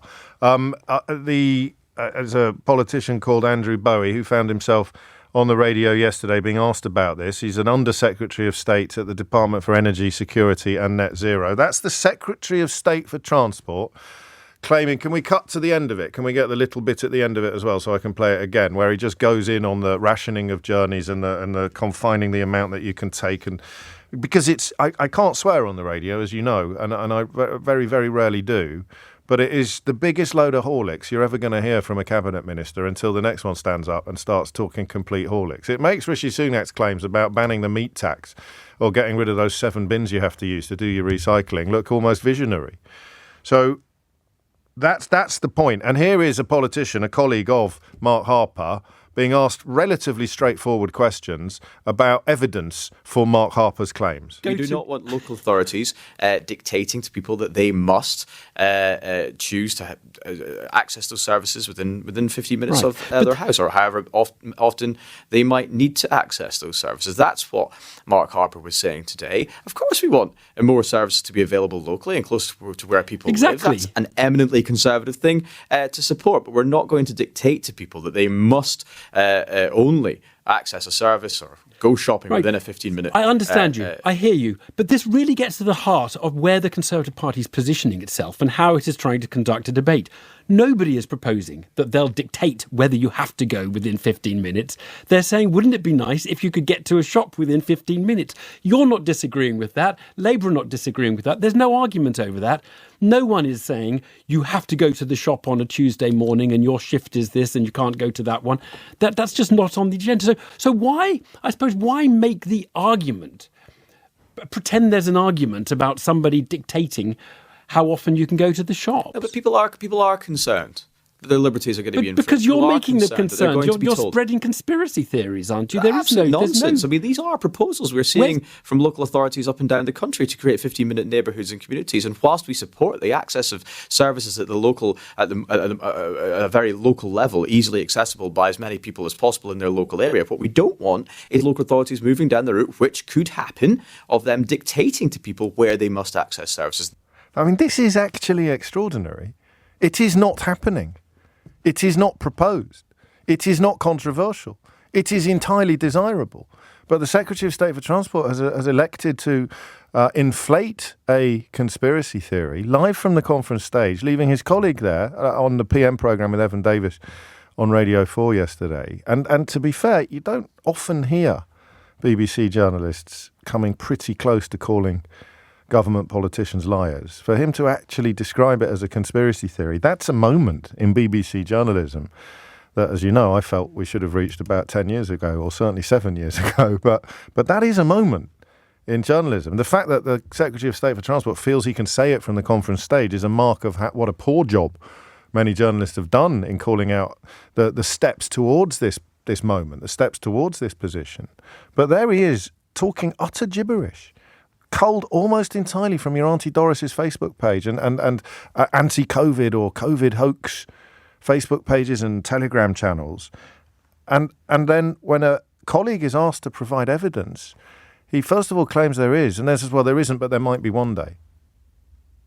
There isn't any. There is not a single local authority in the country that has any plans whatsoever to confine you to your home, limit the number of journeys you can make, or trap you in your home. The plan is, so here are two wonderful texts to the programme. James speaks for many of you when he writes, James, can you explain what it is, please? And Sarah in Durham replied, or wrote in at the same time, 15-minute cities used to be called villages, James, where everything is within walking distance. And 13 years of Tory rule and closures of local shops and banks put paid to them. So the idea is you live in a conurbation. Everything you might reasonably need on a day-to-day basis should be within a 15-minute walk or cycle ride from your home. So here's the thing, right? I mean, I don't need you to send for the authorities. I don't need you to send me a care package or anything like that or to stage an intervention. I live in a 15-minute city. I can walk. I don't even need to get on my bicycle. Within 15 minutes, I probably live in a 5-minute city. Good God, a 5-minute city. I can walk from my home to a supermarket, to a post office, to an optician's, to a doctor's surgery, to soon there'll be a bookshop. I don't think that's included on the list. There's a bookshop opening soon, which we're all very excited about. We've got a Greggs. We're going to have a pret-a-manger. We've got a wonderful Middle Eastern shop where I can get freshly made tabbouleh. All 5 minutes. Got a KFC. All 5 minutes. I should be on commission from the local estate agent, shouldn't I? All 5 minutes. I can walk. That's a 5-minute city. So developers, councils, working together to maximise the number of front doors that are within a 15-minute walk or bicycle ride of all the major amenities. You've also got to add to that list schools, clinics and parks. In fact, I've probably embellished the list a little. Schools, clinics and parks should be at the top of it. And I have all three within walking distance of my home. But do you want to know a secret? Sometimes I go to shops that are further away. That's the scandal here. That's the conspiracy. That's Mark Harper's policy. Because he's determined to ensure that I can go to shops that are further away. Or parks. You can't really go to a clinic that's further away than the one you're registered at because you're not registered at it. But I don't think we should burden his little brain with problems like that. So you have a Secretary of State for Transport who is doing two things. He's talking gibberish that I presume he knows is gibberish, although that's going to be one of the questions that I ask you. But he's also endorsing scaremongering lies, because that is a synonym for conspiracy theory. They are lies designed to frighten you, because the more frightened you are, the more power I, as the person sharing the lie, accrue. So what you have now is a senior member of the British cabinet standing up at the party conference and telling frightening lies to the country while promising to protect them from this non-existent threat. And I think that's a moment. I think that's a moment. So why is he doing it? 0345 6060 and as a side issue, the question of the question of how people end up believing bilge like this, okay? 0345 6060 973 is the number that you need. 20 minutes after 11 is the time. Why is Mark Harper and indeed Andrew Bowie, why are they claiming that there is a threat to our freedom when there isn't? 0345 6060 973. And why are people so susceptible? Some people, not many, but they've obviously calculated that there are enough of them to bring this onto the conference stage. Why are people susceptible to this utter bilge? It's 20 minutes after 11. You're listening to James O'Brien on LBC. It is 23 minutes after 11. You're absolutely correct, James, says Gary in Halifax. Harper is appealing to the lockdown sceptics. I'll bet you £1 or a free book from you. That's not a fair trade, is it? So you get a book and I get £1 that someone at the conference will mention the World Economic Forum within the next day. Maybe the Tories are copying New Labour, says Keith in Stoke, and their 45 minutes imaginary threat from weapons of mass destruction. And then Keith adds just saying, which is very kind, actually, because if people put just saying at the end of their tweets or text, then it usually means that they make their way straight into Idiot's Corner. Got the lockdown sceptics, and I haven't spoken to members of my family for 7 years because they voted for Brexit. But from what I hear, they're still down rabbit holes and think that the Turks are coming to get them. Everything that's wrong with the country is the fault of the European Union, and the 15-minute cities appeals directly to people like them. I don't know.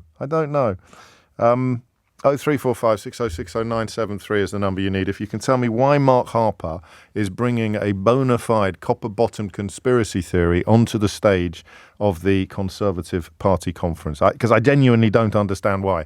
Largely because of what I just played you with Andrew Bowie being pulled to pieces by a relatively mild questioning about what the proof is of the fact that this is actually a plan.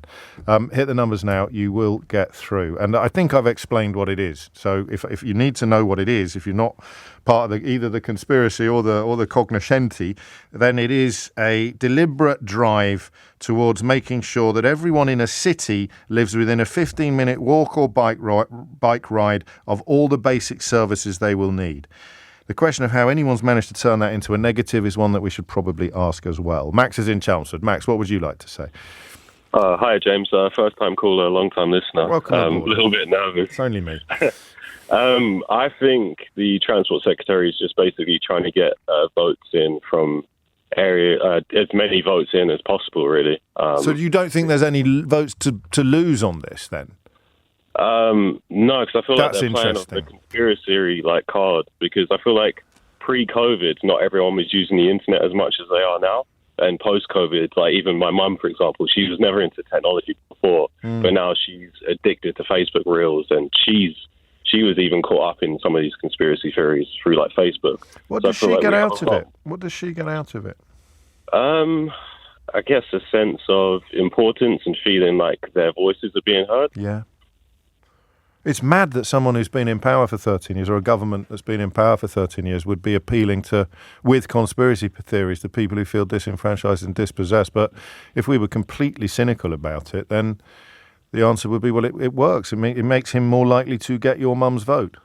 Yeah, I feel like it's just desperation at this point. Do we know why? Because I can see the environmental argument for trying to get people out of cars, and that, of course, explains the congestion charge. And ULEZ as well. But beyond that, do we know why councils want us not to? I mean, what is the conspiracy? What's the reason? If it's not the reason they give us, that they think it would be great to have all the amenities within 15 minutes of our front door, what's the secret reason for introducing this? Do we know?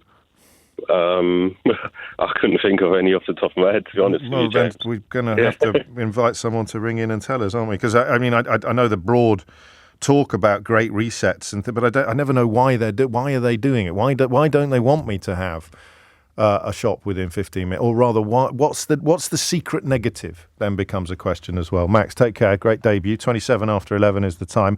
Elliot's in Blackburn. Elliot, maybe I can't control things in this way, but it's more about what the hell is a Secretary of State playing at, saying this stuff on stage with a side order of how can people fall for it? What would you like to say? Well, I think it just really comes from a place of desperation, if I'm being brutally honest with you. This is the Mark Harper explanation. Yeah, to be honest with you, the more broad narrative that the Conservative Party seems to be going towards at the moment anyway, in terms of Rishi Sunak with all these kind of 7-bin nonsense and things like that, I think it's just trying to shift the narrative onto something where if they throw enough kind of dodgy mud at the wall, that some of it might stick with certain people and it may just gain them a few extra votes. But they're not throwing mud, they're snorting it, aren't they? Because they're responding to mud that's been thrown by conspiracy theorists and weirdos. This isn't even their own mud. The meat tax, I think, was possibly their own mud, but this is post-COVID hoax mud. And what I do think, actually, that eventually it may even come back to bite them, the fact that they are taking all this mud on board, because actually I think any sort of kind of left-leaning One Nation conservative would usually scoff at the idea of a lot of this stuff that's coming out at the moment. Yeah. So in terms of the voters themselves that they may be trying to gain externally from maybe the kind of maybe a right-wing kind of... Well, yeah, I think you're probably right, but let's nudge now towards, we haven't got long, what are you and me supposed to be frightened of that we're not at the moment? Well, I think it does nothing. No, but he said, what did he say? They'd ration our car journeys or something like that. Yeah, he did. And again, I think... Will they ration my shop visits? Will they keep count of how many times I've been to Greg's? Actually, that might be quite helpful. Potentially, with the use of CCTV, I reckon they probably may want us to think that they will. No, you've done it now, Elliot.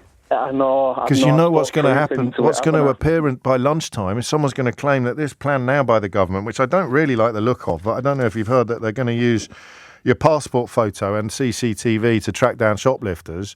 If I was one of these conspiracy theorists, I would already be arguing it's not shoplifters. Just you wait. It's going to be actual bona fide shoppers, and you're going to be limited to the amount of times you can go to the shop in a day. That's going to be next. It makes people feel vulnerable, doesn't it? And when you go back to the COVID days where people were we weren't discussing necessarily the wider narrative because we were so focused on keeping everybody safe during COVID. Yes. If they can produce that kind of environment again, they will potentially think that actually people won't necessarily scrutinise the things that we should be scrutinising because we're all scared about how often we'll be able to go to the shops. Yes. And you know, I suppose the more gullible you are, the more frightened you become. And the more frightened you become, the more you pursue a sort of false power in that I know the truth about this and you don't. I don't know Mark Harper. I don't know a great deal about him. But even post-Grayling, post-Johnson, post-Dorries, post-Rees-Mogg, it's almost reassuring that our capacity for being shocked by what these people will say in public is still in place. Thomas Watts is here now with your headlines. It is 11:34 and you are listening to James O'Brien on LBC. Sort of two or three conversations unfolding simultaneously. The first is, why is Mark Harper indulging in conspiracies live from the conference stage? I mean, to the point where his colleague Andrew Bowie on the radio yesterday, when asked why he was doing it, said this is coming up in discussions on doorsteps up and down the country. It's coming up in discussions forums online. People are concerned and we need to address those concerns. Well, look, I can find you someone in 5 seconds flat who's concerned about QAnon. I can find you someone in a forum online who thinks that there's a paedophile conspiracy being run from a cellar under a pizza restaurant in New York that doesn't actually have a cellar, to the point where someone turned up there with a gun not long ago. I can find you people in forums online who think that Donald Trump was the real winner of the election in America, the last election in America. I can find you people online who think that the vaccine, the COVID-19 vaccine, contains little microphones and trackers designed to allow Bill Gates to know where we are at all hours of the day. I can go on an online forum and find people who think that the earth is flat. I can go on an online forum and find people who think that Boris Johnson was a good prime minister. You go on an online forum, mate, you can find absolutely anything. Why is the Conservative Party choosing to address these concerns? Not by saying this is nonsense, but by saying, yes, this is true, and this is what Labour are doing. I mean, look, objectively, it's grim and probably a bit scary. 0345 6060 973 is the number that you need. Derek is in Orpington. Derek, what made you pick up the phone? Hi, James. Hello, I heard the beginning of the conversation about the 15-minute cities and this Tory minister bringing it up and you dismissing it as a conspiracy theory. I just wanted to phone in because I'm a bit confused. Okay. I live in Kent, and I read a newspaper online called Kent Online. It's a newspaper. It's just a regional one. And last year and this year they were talking about Canterbury, and they were talking about the council there wanted to bring in a what was known as a 15-minute city. Yes. Now, it was... They have. They already have. It's incorporated into their policy plans alongside Ipswich and Bristol and several other councils as well. Yeah, I think so. I mean, the thing is, it says it's an approach to urban design that aims to improve quality of life by creating cities where everything a resident needs can be reached within 15 minutes by foot, bike or public transport. Or bicycle. Canterbury Council have taken the approach one step further to tackle congestion, which would see the city sit into 5 zones with residents banned from driving directly between each. No, that's not true. You can't be banned from driving, but even if you were, that's not 15-minute city policy. Well, they said that motorists would be unable to take simple journeys across the city and could face fines by being detected by number plate recognitions. Yeah, that's the conspiracy. Yeah. And now, in Oxford, they introduced a 100 journey car limit on private vehicles going into 6 specific areas of the city. But that is designed to reduce the amount of cars on the road. It's not designed to reduce your freedom. You might not like it, and you might feel that it is a restriction on your freedom. But I think I can help you here. The key element of the conspiracy is the motivation for doing it. So why are they doing it? Answer, because they want fewer cars on the road, right? Oh, yeah, I can understand that. The conspiracy theorist answer is, why are they doing it? Because they want to control you and confine you to your home. That's the point. And Mark Harper is siding with the people who are trying to frighten you against the people. And most of the examples that are cited don't even include the traffic calming measures that you describe. They are literally designed to ensure that you have the amenities you need within 15 minutes of your front door. No, that sounds absolutely great, but we don't sort of live in that world, do we? I mean, my nearest supermarket's a 20-minute drive away, or whatever. You know, I'd have to. If I didn't have a compliant car, I'd be paying this wretched ULEZ to get into it. And if you told me 2 years ago I'd have to pay £12, I don't. But some people would have to pay £12.50 to take their car off. But this is a drive towards a world in which there is a supermarket nearer to you. That's all it is. I can't see how they're going to do that, because the whole... But they might not. They might not, but all the policy means is that they're going to try. Well, I just don't understand, because everything's been working the opposite way, hasn't it? Because they've out-towned everything. Well, now we're getting to the heart of it. So after 13 years of Tory rule, where the idea of having the amenities that you need on your doorstep is for a growing number of people absolutely out of reach, why would they be attacking plans to bring it back? Answer, because it highlights how badly things have gone for the last 13 years. Well, the thing was, it was a Tory council that was trying to bring in this thing in Canterbury. But I'm talking about at a national level. But then you have another question. If this is a good example of a Tory council trying to do it, why is Mark Harper claiming that it's only Labour councils? Oh, exactly. I mean, it's just all smear, isn't it? I think it is. And I think it's designed to frighten us and make us think that there's places we can't go without our cars. There are already lots of places we can't go with our cars. You can't go into your local football ground. You can't drive it into your local shopping centre. There's lots of places you've got to park and walk. And in this case, it would include your house. You just would be able to walk to places. But he's trying to frighten people. Yeah, it's just what horrible politics we've got, James, and it's on both sides. I'll allow that. I'll allow that for now. I mean, I don't think you're going to get any shadow cabinet ministers standing up. And where is the Labour conference next week? Do you know, Derek? No, that's the Tories. That's where the Tories are. This is called. No, I did hear it, but this is called crowdsourcing. This is. I don't know where. I don't know where it is either, mate. But luckily, my producer will have the fact at her absolute be on the tip of her tongue. She won't have to look it up or anything. She'll know exactly where it's being held. It's in Liverpool. So I don't think you will get a shadow cabinet minister standing up in Liverpool next week and saying anything that gets filed under conspiracy theory. I just don't. So I'll give you they're as bad as each other, but on this specific example, pandering to the conspiracy theorists, they've set up a whole TV channel to do it. A lot of Tories queuing up to praise GBBs, even as it peddles a lot of these conspiracies as easily as the rest of us breathe. I don't think Labour are that bad. Jury's out. Well, I'll ring you back then. I'll ring you back when Labour conference is finished and I'll ask you again. Yeah, well, if I get to see or hear any of it... Well, you can't cop out like that, Derek. You can't. So they have told some egregious lies, but they go to a different school. That's not allowed.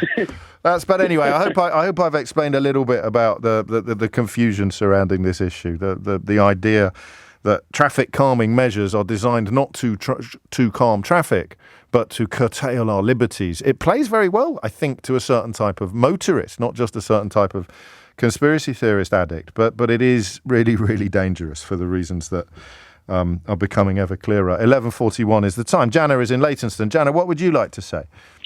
Hi, James. I just wanted to say that you were asking in a very hypothetical way what possible reason could anybody have for worrying about 15-minute neighborhoods. So I thought I'd take you seriously, and I give you two reasons. I think that potentially if an area provides a person or a family with everything they need within walking distance, or, the distance a human being can traverse without a car, then it diffuses somewhat policies or campaigns aimed at motorists.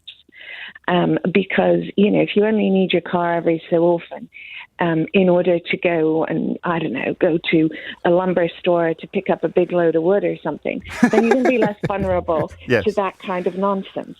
And the second reason, and I think the more important reason, actually, is if in the long term areas provide you with what you need, so you don't have to venture out of them for your most immediate needs, then you're constantly moving within an area. You're constantly seeing the same people and crossing paths with people. And areas become neighborhoods. And people encounter each other. They get to know each other. They get to communicate with each other and campaign for what they want, like, say, a crossings point or traffic lights or something.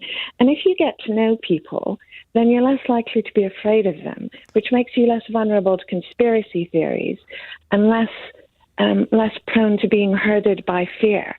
And I think that if you're a completely stupid party that's been in power for 13 years, and that all of these problems which you've brought up have been essentially brought about by yourselves, you've got to be able to point at something else. You've got to be able to point at the other in order to explain the complete farcical situation we found each other in, which means you've got to manufacture a farce. Well, I think that's a really strong analysis and a little bit tongue-in-cheek, obviously, because what you describe as what is a threat to them sounds rather delightful to the rest of us. But the idea that you can distract from things you've actually done by directing people to things that the other side haven't actually done.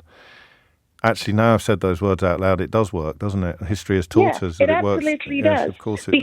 Because the thing is, I think it's all part of a piece of the reasons Brexit came into play, and also, the coincidence of the pandemic striking when it did. Those were kind of existential threats on some level to people.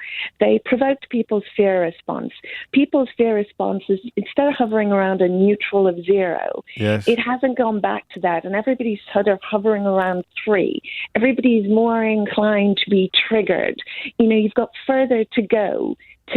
You've got not further to go. You've got less far to go to find yourself suddenly alarmed. And so, if you can't sell people something good, then at least sell them something bad that they can be afraid of and that they can huddle against. You've covered it, and it fits very neatly into what Naomi Klein has written about the space created by lockdowns and COVID needing to be filled by something, and that's why there's so much crossover between all of these different factions. Even when they find themselves contradicting their last conspiracy, they just park it and move on to the new one. It's pretty chilling. I mean, briefly, because I'm already a bit late for the next junction, but how significant is it that a Secretary of State is now doing this in public on the party conference stage? Oh, I think it's hugely significant. I think it speaks volumes as to the point that we've arrived at, in terms of, even if you look at, GB News is describing itself as being a news channel, but basically it's just a campaigning instrument. But it's very alarming But it also speaks of the desperation, I think, of the Tories. So it's alarming, but it is also... I see what you mean. It indicates that they're on the way out. They know they're on the way out. But how much damage are they going to do? Well, you took the words straight out of my mouth. Psyche? Yes, what are they going to drag down? Yes. I hear you. Sorry, that was me sort of heading towards the junction. I didn't mean to cut you off in your prime, but you literally took the words out of my mouth. How much damage are they going to do? I don't know. They're going down swinging. I think they're using it because they think it will garner votes from these dark corners of the internet. BBC Verify has done an excellent analysis of exactly what is going on. I really recommend it. But of course, BBC Verify, a fact-checking division of an impartial organisation, is proof to the conspiracy theories of the conspiracy, because the only impartial news they get is the news that's telling them the conspiracy theories are true. And so round we go again. It's 11:47. Well, this is awkward. I think we might have to reverse the thrust of the entire 15-minute city conversation as it's been undertaken so far, because Sean has been in touch from rural Lincolnshire, and he writes, James, you must stop 15-minute cities immediately. As someone who mostly listens to your show in the car, shorter journeys risk cutting your vast listening figures. No wonder Suella Braverman and co. really like the idea. Or rather, suddenly Suella Braverman really likes the idea. Yes. Actually, to clarify, because I just had a look at what Derek was telling us about Canterbury, that would involve longer journeys. So you got under the plan, which hasn't been implemented, you'd go to the outer ring road and drive around and then come back in to the other area. So you split the city into 5 areas.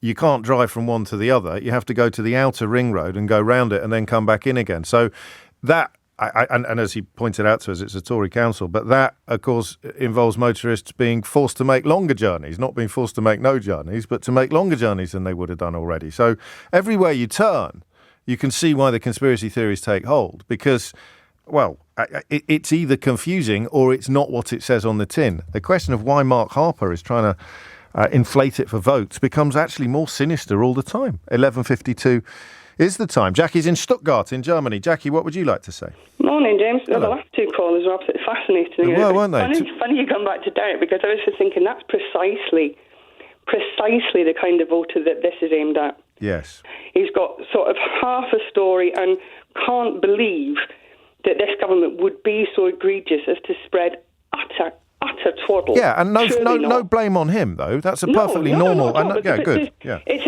in the paper, and like you say, it's not clear. So, you can't drive through the city. No, you have to go round the city, but nobody's saying you can't get in your car. Yes, exactly. And there's an air of desperation about the Tories now that's so thick you could chew it.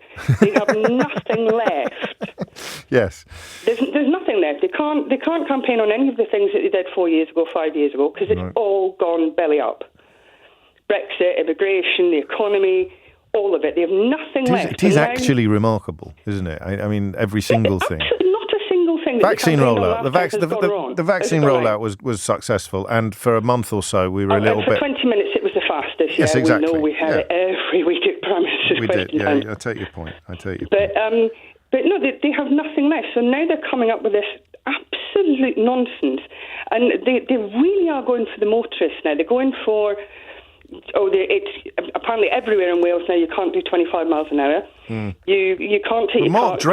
Mark Drakeford has pointed out that that's not true, but it doesn't matter anymore. But the Prime Minister, we're talking about a Secretary of State talking this utter nonsense about 15-minute cities, which is a village. I live in one. Yes. I've got 2 bakeries, a butcher, a doctor, everything within 5 minutes. Candlestick maker? We haven't got one of them. There you go, you see. We do have a shop that sells candles, though. But, no, so you've got everything there. It's a brilliant idea. Nobody's saying that you can only go shopping for 15 minutes every other Tuesday. It's nonsense. And people are concerned about it. Yeah, because you're making them concerned. And you're telling them to be frightened. And you expect them to be frightened. And then you've got Rishi Sunak, the actual Prime Minister, coming on television and saying there's a blanket 20 mile an hour speed limit in Wales. Across the whole of Wales. And there's a war on the motorist. There's a war on the motorist, didn't you know? Yes, there's a war on the motorist. But they've nothing at all left. Nothing. What else have they? Well, I hesitate to speculate, to be honest, in case they're listening. People believe it because it was interesting. He said, well, it could happen. Yeah, what else could happen? You could have your right to peaceful protest be criminalised. Yeah, you could there have it is. your right to strike taken away. Yeah, done that. Yeah, who's done that? Yeah. It's not Labour. We could use CCTV to track everybody in the country.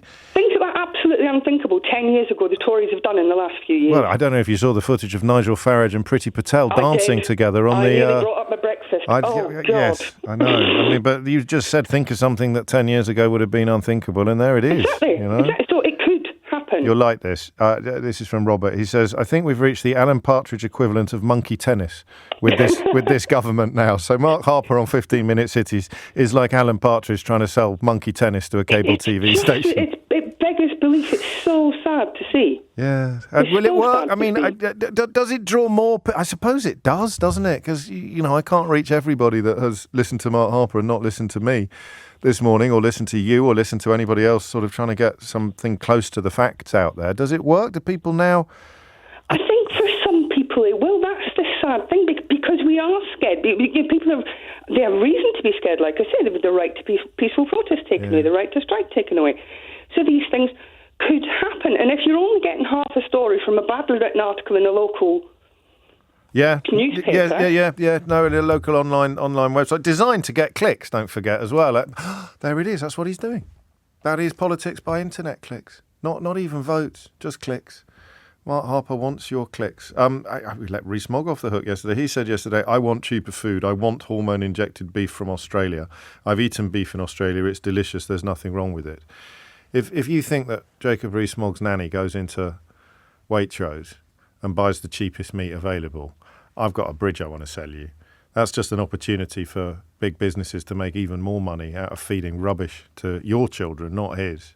But there it is. I mean, it's all out in the open now. And I didn't make that up about Priti Patel and Nigel Farage dancing together. Ooh,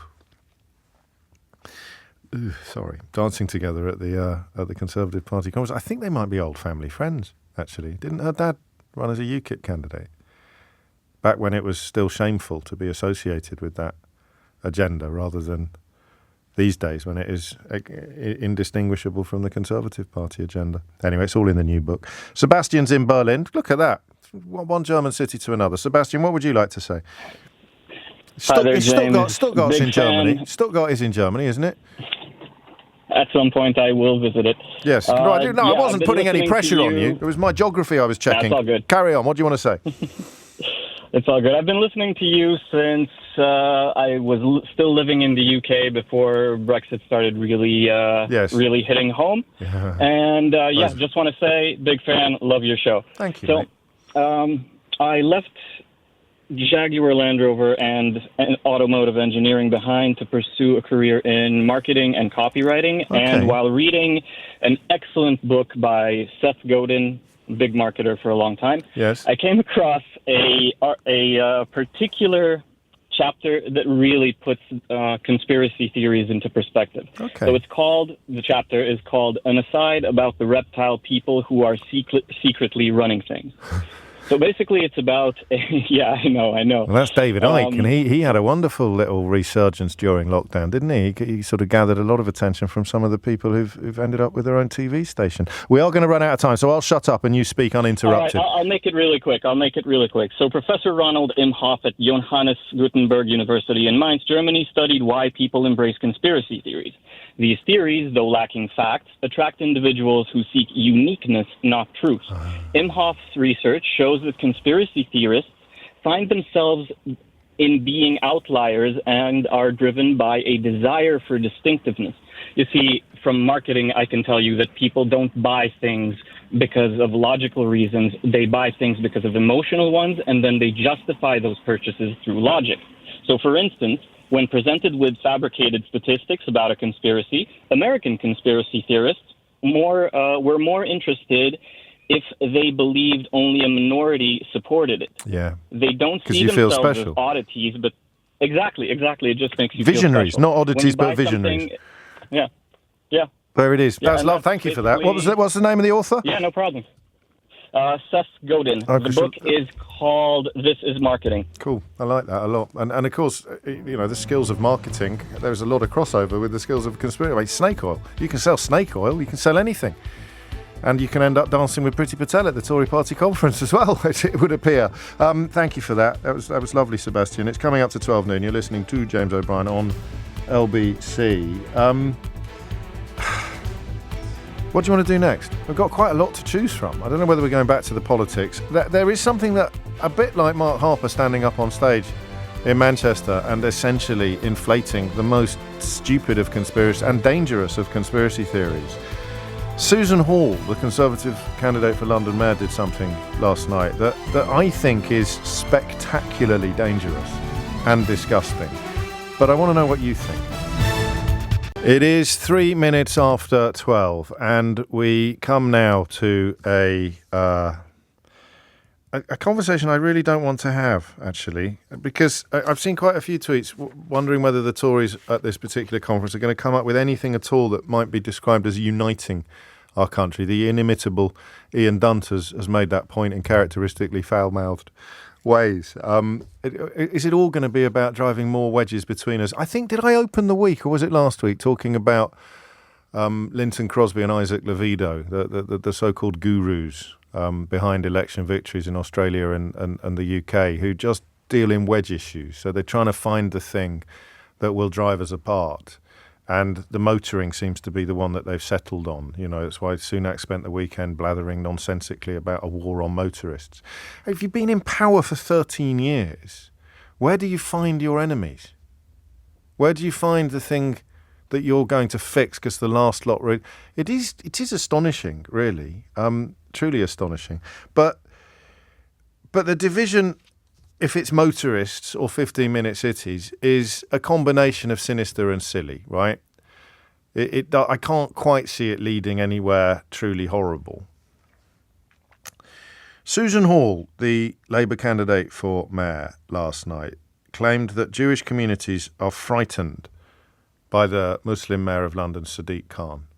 And I think this might be a new low in British political discourse. I know that Zach Goldsmith, who I think was actually advised by Lynton Crosby, I could be wrong about that, feel free to check.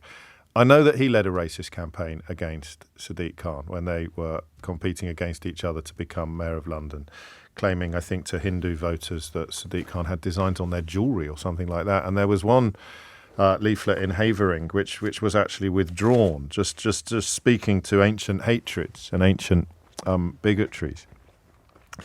And subsequently, the Conservative candidate for Mayor of London, Zach Goldsmith, claimed, for example, that he didn't know an article he wrote for the Mail on Sunday had been illustrated with a photograph of the bus that Islamist terrorists blew up on July the 7th. It happened inadvertently, which has become very popular since, hasn't it? But this seems to me to be, and I know that a lot of fans of Jeremy Corbyn will think that he was similarly mistreated, but unfortunately the things that Jeremy Corbyn, unfortunately for you, the things that he was criticised for, whether it was his associations with Hamas and Hezbollah or his support for people like Stephen Sizer and Raed Salah, that the evidence was there, or indeed the endorsement of the anti-Semitic cartoon on the Facebook page that he somehow managed to support and subsequently claim he hadn't seen. Did I say Labour candidate? A couple of people are ringing in to correct me. Obviously, she's the Tory candidate. Do you know why I said Labour candidate? Because I've got a brain worm. She called herself the Labour candidate the other night to become London mayor. She said she was going to be the first female Labour mayor of London. But that's just basic incompetence, which I just indulged in as well. That's a slip of the tongue. And we all have slips of the tongue. So we won't make much of that, and we haven't made much of that. Instead, we'll look at what she said. Now, I probably know more about what Sadiq Khan endures than any other journalist in the United Kingdom. You'd have to check with him. But because he comes in here every month and does this programme, not just because it's the biggest on LBC, but also because he retains a degree of unhappiness with journalists who spent Zach Goldsmith's racist mayoral campaign amplifying Zach Goldsmith and tickling Zach Goldsmith's toes. So, you know, it's, I think, quite reasonable if somebody has essentially endorsed a racist campaign to avoid their company for the foreseeable future.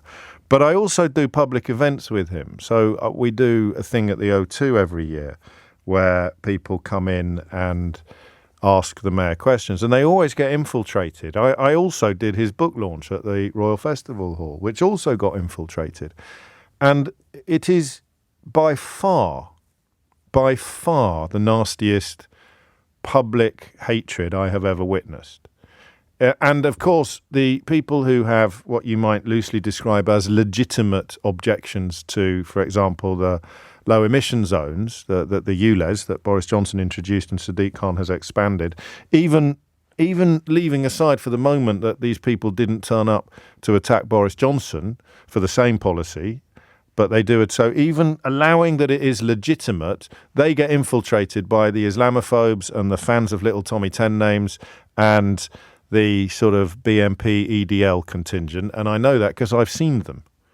I've heard what they chant in the hall, and I've seen what they wear on these occasions. And it is, and I lead a relatively sheltered life. Most of my exposure is mitigated by studio walls and by microphones. I never get any unpleasantness in public, ever, actually. Apart from that one occasion years ago in Paris that I told you about, which was memorable only for the wife of the bloke abusing me looking so absolutely heartbroken and crestfallen that I ended up feeling sorrier for her than I did for my own family. But the vitriol, the bile. I'll give you an example. So at the book launch, which is a book about the environment, as you know, and largely inspired by the Kissy Deborah family, and he walks out onto the stage on his own to deliver a speech, and within 2 minutes of standing up to deliver a speech, people have paid to attend this event. A bloke stands up and he shouts, "F off, Goebbels, you lying C-word." All right? My nephews were at that event. They're young. It was the hall was full of children. Those are the people that lead the lies and hatred at Sadiq Khan, largely in my view, because he's a Muslim. Certainly that's what Zach Goldsmith was playing at during his racist campaign. And of all the criticisms and condemnations of Sadiq Khan that I've ever seen, I've actually never, even in that sewer that I've just described to you, which I think, unfortunately, I probably have more experience of than any other journalist in the country for the reasons that I've just explained to you. Even in those sewers that I have been forced to explore in his company, I've never heard anyone accuse him of anti-Semitism. Never have I heard anyone accuse him of anti-Semitism. Until last night. I believe in this country, live in London. I live in North London, and I know the wealth and the joy of the community. But I tell you something else, I know how frightened some of the community is because of the divisive attitude of Sadiq Khan. One of the most important things that we can do when I become Mayor of London is to make it safer for everybody, but particularly for our Jewish community. So I will ask for as much help as I can get in London, because we need to defeat him, particularly for our Jewish community. Now, the Board of Deputies of British Jews is an important and vocal organisation, and they wasted no time whatsoever in explaining that Sadiq Khan had always, and I quote, treated our community with friendship and respect. They expressed a desire to hold a hustings with all the candidates before the mayoral vote next May, and I quote again, where it will be clear that while London Jews have varying political views, there is no fear present at all. So Susan Hall, who has already been publicly outed as an admirer of Enoch Powell, although when she was interviewed by Nick last week or the week before, she claimed that she'd liked a post praising Enoch Powell because she was worried about traffic jams.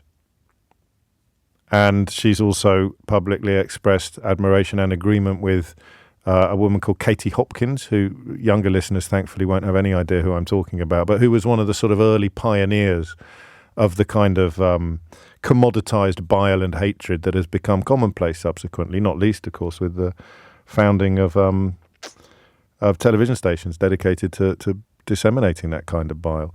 So, not unlike 15-minute cities, but in a much more serious way, there is a temptation not to give any oxygen at all to stuff like this, up to the point where you think that you have to. And I think that I mean, she is a senior politician, isn't she? You can't cut it any other way. As a member of the Greater London Assembly, you could possibly write her off as a bit fringe, even if she's the leader of the Tories. It's local politics. Mayor of London is a national office. I know it's not technically national, but it's national, right? It's notionally, it's not. It's national. It's a national. You know the name of the Mayor of London. I also know the name of the Mayor of Birmingham, the Mayor of Manchester, and the Mayor of the Metropolitan Liverpool. But we probably all know the name of the Mayor of London, wherever you are in the UK. Therefore, it's important. I think it needs to be talked about. I'd remind you that Suella Braverman, the current Home Secretary, has rejected calls from Holocaust survivors to moderate the language that she uses when talking about refugees. Certainly in the case of Joan Salter, who attended a constituency meeting in Fareham to express her horror at the language Braverman uses, and Braverman, predictably perhaps, essentially told her to be quiet and sit down. She wouldn't be changing her language at all. And I think there's been another one more recently where Conservative politicians have rejected calls to stop deploying what Gary Lineker might have described as the language of 1930s Germany from people descended from people who fled 1930s Germany. That's just for context. But I'm not Jewish, and I think of all the lessons I've learnt while presenting this programme, probably anti-Semitism is one of the biggest. Probably the role of anti-Semitism is one of the biggest. The conflation of criticism of Israeli foreign or domestic policy with ancient hatreds akin to the blood libel is something that you've thankfully held my hand throughout. And yet even Sadiq Khan's vilest abusers, up to and including death threats that are part of his routine, even Sadiq Khan's vilest abusers have never accused him of anti-Semitism. So I've got two questions for you. It may be confined to Jewish listeners in the first instance, but not necessarily. I've kind of got three questions, really, but one of them is a question I try to avoid. I think today I have to ask it. What is she playing at? 0345 6060 973. A Conservative candidate for London Mayor. I've even got a mate of mine on Twitter sending me a picture here of, he's a mate in real life, but I've seen the picture on Twitter of Sadiq Khan's signing in ceremony, and my friend Paul's brother, who's a rabbi, is sitting there. He's sitting there at the signing in ceremony, witnessing it. What is she playing at? 0345 6060 973 is the number that you need. And in the context of anti-Semitism, that's not the right word. In the context of things, I mean, what would happen if she'd used another community to claim that Sadiq Khan was somehow causing them specific fear? I don't even know the answer to that question. I don't think it's worth asking. What is she playing at here? 0345 6060 973. And if you're part of London's Jewish community, I mean, I kind of have to invite you to agree with her, don't I? Are you, as a Jewish Londoner, frightened of Sadiq Khan? 0345 6060 973. I live, writes Neil, in the heart of the Orthodox Jewish community. I have never heard any of my hundreds of Jewish or Israeli friends or relatives say that they were afraid of Sadiq Khan. A lot of them, although not me, are upset about you, Les. But I have literally heard nothing about anti-Semitism. So why is she saying it, if it's not true? 0345 6060 973. And listen, this is live, right? And this happened last night, and a lot of you are hearing it for the first time. And I think in that clip you could sense there was shock in that room. There certainly wasn't any cheer or applause. And I think that it's just been reported she's a no-show at a conference event. So it could be that the wheels are turning as we speak, which makes me wonder whether it is correct for me to ask if she's right. You can ring this program and say what you want. You know that, within the law and within reason. But why is she doing this? And if you are Jewish, should you can advise me on whether I should be as shocked as I currently am. Because I do this for a living, right? I deal in controversy and provocation every day. And a bit like doctors becoming a little bit desensitized to not to humanity, but to the situations in which they find themselves every day. I think I become a little bit desanitized by scandal. There's a tiny little bit of me that now, after doing it for so long, possibly sometimes thinks, that's a good thing for us to talk about tomorrow, instead of having the initial reaction of utter revulsion. But this one was a little bit different, actually. This one was a genuine shock at what she's done. If I say how big a deal is it, that almost sounds like I'm trivialising it. So pretend that I've asked you that question in more academic language. What is she doing? 0345 6060 973 is the number that you need.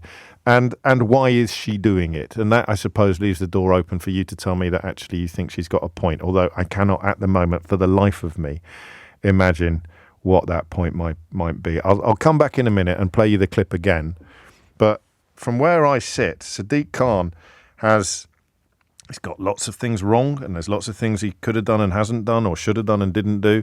But the one area where I think he has been absolutely exceptional is in the area of uniting faiths and recognising the importance of celebration and recognising what we have in common. So for her to essentially accuse him of anti-Semitism makes my blood run cold.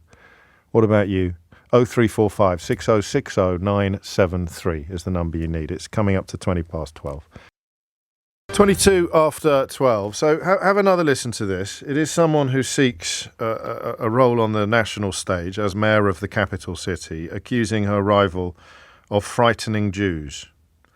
And I don't understand why she's done it. And I'd like you to tell me why you think she's done it and or whether you agree. Okay? The number you need is 0345 6060 973. In the meantime, have another listen. I believe in this country, live in London. I live in North London, and I know the wealth and the joy of the community. But I tell you something else, I know how frightened some of the community is because of the divisive attitude of Sadiq Khan. One of the most important things that we can do when I become Mayor of London is to make it safer for everybody, but particularly for our Jewish community. So I will ask for as much help as I can get in London because we need to defeat him, particularly for our Jewish community. What's she talking about and why? 0345 6060 973. I can tell you that she was due to be on a conference fringe meeting right now, but has mysteriously not turned up. Peter Walker, who's in Manchester for The Guardian, writes, I wonder if it's linked to her much criticised comments last night that London's Jewish communities are, quotes, frightened about, quotes, divisive Sadiq Khan. I have seen more abuse of Sadiq Khan on my screen than any other politician ever, by a country mile, partly because he's in the studio with me at the time. And I've seen the vilest of abuse, the most Islamophobic and disgusting ad hominem attacks imaginable. I've never seen anyone call him anti-Semitic. What the hell is Susan Hall thinking? Dina is in Clapham. Dina, what would you like to say? Hi, James. Yeah. I think I can answer your question. Firstly, I just want to say I'm not a fan of Sadiq Khan because of ULEZ and LTNs. And as a Jewish person from London, I have never felt that there has ever been anything anti-Semitic coming out of his mouth. As a Jewish person living in London, I do fear anti-Semitism. I do fear it's on the rise. I feel very strongly about it, and but not from Sadiq. No. I think that she possibly saw the demise of Jeremy Corbyn because of the accusations that he was anti-Semitic, and then Boris got in, and wonders if the same trick would work for her. Except that, you can find lots of you can find Jewish members of the Labour Party. You can find Jewish MPs who felt that Jeremy Corbyn was anti-Semitism adjacent. There was evidence you could cite in defence of your position in his case. There isn't any here. I'm literally looking at a picture now of his multi-faith signing in session, and a pal of mine called Paul writes, my brother, a rabbi, is on the left behind him. There is no evidence that Jewish communities are frightened of Khan. So, no. There's no smoke, let alone no fire. But I was cross as well. To use that no, it was wrong. And I'm tempted to vote for anybody that says they're going to get rid of ULIS the second they get in. Just the extended, and not the one that Boris Johnson introduced. Oh, that's all right. That one doesn't affect us. Yeah, that's how it works, isn't it? But no, I think she has realised it's backfired. It made me cross. She will realise it's stupid, and she will have shot herself in the foot. I hope so. You have to hope so. And I suppose to broaden the conversation out to the bigger political stage, the likelihood of the Tory party disciplining her, cautioning her, winding her in the current climate, I'd say was very slim, very, very slim, but not impossible. Whether or not that's naivety on my part or excessive optimism, I do not know. So what is she appealing to here?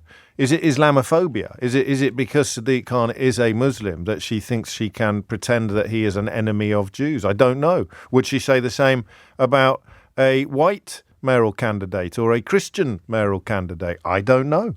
That's why I'm asking you, what is she playing at? 0345 6060 973 is the number that you need. Thank you, Dina. Carol's in Camden. Carol, what would you like to say? Good morning, James. Just to give you my impression of the mayor. I'm a Jewish musician, and twice I've been invited to perform at City Hall. You mean, I just thought for a minute, I know we're having a very serious conversation, Carol, but I think this will make you laugh. I thought you were about to do an impersonation of him when you said, I shall give you my impression of the mayor. I thought you were going to go all Mike Yarwood and Rory Bremner on me, but obviously that's not what you meant at all. God forbid. No, you didn't want to hear that. No, absolutely anyone's got a good one. Go on. Yeah, no, just to say that, twice I've been asked to perform at City Hall for Holocaust Memorial Day, which, as you know, happens in January. It's a very serious, it takes most of the morning, and twice I've done it. And twice, Sadiq Khan has been there from beginning to end. It's a long ceremony, very serious. Gave a beautifully moving speech. And at the reception afterwards, insisted on shaking hands with being introduced and shaking hands with everybody present. Yeah. I just thought that's not the actions of somebody who is an anti-Semite in any way. No, not that there was any suspicion that he might have been in the first place, was there? Well, it would seem that some forces would like us to think that in order to get our votes. Just this woman, though, actually. It's not even part of a broader narrative. I haven't seen, Boris Johnson would go anywhere in maligning and misrepresenting his political opponents. Even he didn't go here. So what is Susan Hall's calculation? Or what is... I suppose it's conference, it's a fringe meeting. A drink may have been taken. She may have been a bit uninhibited. We've all experienced what that can feel like. But it did sound a little bit more planned than that. What's the calculation? Hijacking racism for her own ends, probably. She just thought, I'll jump on this bandwagon, a bit of clickbait here. This should Let's see what happens. A week after having to explain why she'd apparently expressed public admiration of Enoch Powell. She thought she'd dive in and accuse Sadiq Khan of a form of racism. Carol, thank you. 0345 6060 973 is the number that you need. Before the end of the programme today, I'm tempted to do a little run through of who has said the maddest or the daftest or the most dangerous thing at this conference so far. Michael Gove's just made a late entry for that. There is a politician called, I think, Claire Coutinho. I don't know if you've come across her. She's certainly in the running. We've already heard from Mark Harper and indeed from Andrew Bowie, both of whom have made bids for the crown. But it's only Tuesday. I'm conscious that there's more yesterday. Maybe we could do an update, but not actually award the crown until conference is finished, which means that we do it on Thursday morning. Here's some anti-Semitism for you. This is from Usman, who's in Ilford. He writes, I love how you're so perplexed by this. Many dismiss the power of the Jewish lobby. Most deny it even exists. But if one has the backing of the Jewish community, then you're onto a winner. At the very least, it ingratiates her with those of the Jewish faith and those who openly support Jews and talk against Muslims. So Usman's listening to a programme in which currently Jewish people are queuing up to say that he's not remotely anti-Semitic, and it's absolutely disgusting to suggest that he is. And Usman is hearing people providing proof of the existence of the politically influential Jewish lobby. So when I said to you earlier that I needed help from you in understanding some of the issues surrounding anti-Semitism over the years I've been doing this job, that's what I was talking about. That's anti-Semitism from Usman right there. But I doubt he'll ever be in a position to understand why. 12:30 is the time. Amelia Cox is here with your headlines. It is 12:34. You're listening to James O'Brien on LBC, where we're just trying to. I don't. If you want to make excuses for her, then you can. Okay, because I don't want to believe that this is quite as ugly as it originally appears to be. But why would the Conservative candidate for London Mayor claim that Jewish people in particular were frightened of Sadiq Khan? I can see how you make a case for being frightened of life in London, whether it's knife crime or speeding cars or the air quality that we're currently forced to breathe or whatever it might be. You could say that I want to be Mayor of London because I will make it safer. But what does Susan Hall mean when she suggests that Jewish people in particular are frightened of Sadiq Khan? Because it seems to me that if there is any racism in play here, it could be coming from her. 0345 6060 973 is the number that you need. 12:35 is the time. And for Jewish people listening to the programme, I think it is worth collecting answers to the question of whether or not you are frightened of Sadiq Khan. I'm expecting it to be a unanimous no, not particularly. Always slightly uncomfortable when people say, I really don't like him, but he's definitely not anti-Semitic. But you're more than welcome to say that. You can bring ULEZ into it, especially if you're not affected by it and have been persuaded by the Daily Mail that it's the end of civilization as we know it. Whatever it is going to be, but there it is. 0345 6060 973 is the number you need. Gary's in Walthamstow. Gary, what's going on? James, I wish I could tell you what's going on. I mean, as you've already said, I could understand if you know, they were talking about the horrific knife crime we've had on the youth. I think the youth in London have probably got more to be frightened of and need more help than what she's going on about. But the fact is, all you have to do is have a very tenuous link to him being an Asian or of the Muslim persuasion to make those connections. And I've heard so many comments since he's been in office, regardless of whether he's bringing in ULEZ, that it seems to have something to do in connection with who he is, other than being a politician. You know, I work for, well, I can't say, a public body. Right. And I hear people saying, with some of the work that we're doing, oh, you're turning our city into a Mumbai slum. Right. Really? and yeah, absolutely. And I'm like, why that connection? And even some of the people that I know, they seem to connect Sadiq Khan with, you know, him being a foreigner and taking over our city and bringing Muslim. You know, I'm glad to hear you say this because it's a bit of an elephant in the room, isn't it? And you know, when he points out the conflation of racism with what we would loosely describe as legitimate objections to some of his policies, then they jump on him. They say he's accused everyone who doesn't like ULEZ of being Islamophobic or far right. He didn't say anything of the sort. I was there when it happened, but it is as if the motivation has very little to do with what he's doing and everything to do with who he is or what he is. That's absolutely what it is. And I can guarantee you there are people in the Tory party that did not and does not want Rishi Sunak at the head. Well, it was one of the suggestions as to how he could have got beaten by a woman who subsequently got beaten by a lettuce, wasn't it? Exactly. And you know, it just shows, you know, that we haven't moved that far in terms of our healing and our understanding of other groups of people and an acceptance that, you know, by and large, we're all the same. We're basic human beings. You know, I want our politicians to start bringing the people together, not dividing us more, not trying to find the simplest and the most divisive ways of trying to separate people just for your own end. You've been in power for the last 13 years and have caused the majority of, well, almost all of the mess. In fact, the Tories have been in power, I believe, 66% of the time since after the Second World War. Sounds about right. Yeah. So you know, they've got to probably take 66% of the blame for what's gone on. I think I can't fault anything that you've said, but I'm intrigued by what. I mean, possibly we're imbuing her with a little bit more intelligence than we should. But how did she think this would work? Because unless people in North London have been queuing up to tell her that they're frightened of Sadiq Khan because they're Jewish, which seems unlikely, but the phone lines are open. Unless that is what's happened, she's made it up in the hope of achieving some form of political goal. Yeah, the fact is, James, it doesn't have to be true, because there will be a percentage of people out there that will go, because of ULEZ and anything else that Sadiq's done that they don't particularly like, they can leap onto this. She's just added another step for them to reinforce their racism, and it's as simple as that. It's the same thing. Obviously, you had Jeremy Corbyn, you had Diane Abbott with her comments.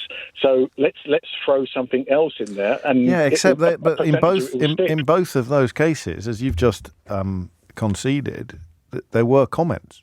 There were things that you could point to, and whether you think they were exaggerated or embellished or not, there were seeds from which the accusation could grow. In the case of Sadiq Khan, I simply can't see any. 20-1 is the time. Stand by for our brief roundup, and I don't think it will be complete because there's so much madness unfolding before our very eyes, or not before our very eyes, before Natasha Clark's very eyes. LBC's political editor is at the Conservative Party conference in Manchester. I asked you yesterday, Natasha, about mood, and I think you said 5 out of 10. Outside, I have to tell you, it looks very bonkers. You've got Priti Patel and Nigel Farage jumping up and down together on a dance floor. You've got secretaries of state endorsing pretty much Facebook conspiracy theories from the actual conference stage, and then colleagues falling apart on live broadcast interviews while attempting to defend it. Have there been any highlights?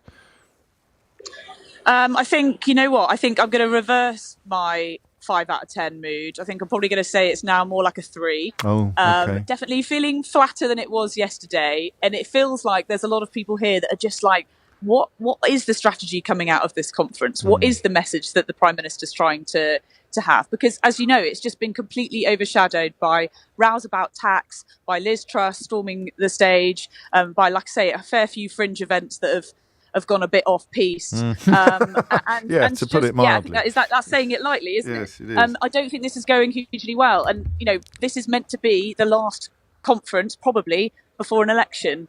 I don't see any strategy that's going through this, any sort of messaging, apart from this whole long-term decisions for a long-term future or whatever slogan is being bandied around.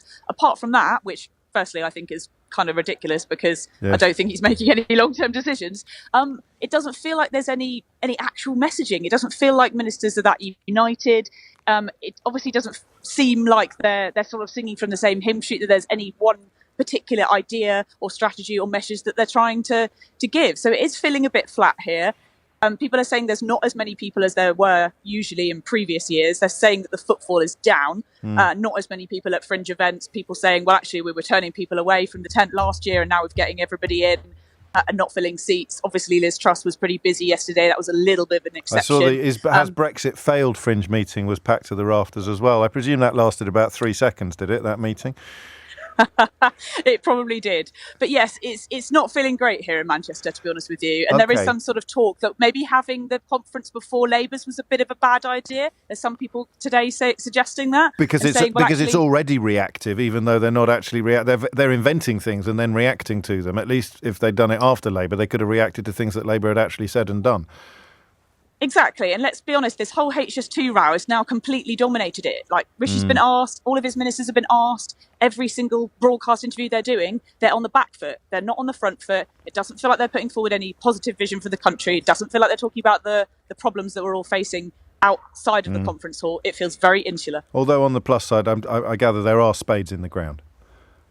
There are spades in the ground. There are definitely spades in the ground. I think that's close to becoming a catchphrase. Not necessarily a good thing, but there are spades in the ground. I think we should send one of us out, see if we can find a spade. Find a spade in the ground. Spades. How much? Because Suella Braverman speaks this afternoon, and then Rishi Sunak speaks tomorrow. How much oversight does Downing Street have of what other ministers say from the conference stage? I appreciate there's a reason why fringe meetings are called fringe meetings, but would a Secretary of State, for example, be expected to clear a speech with Downing Street? Yep.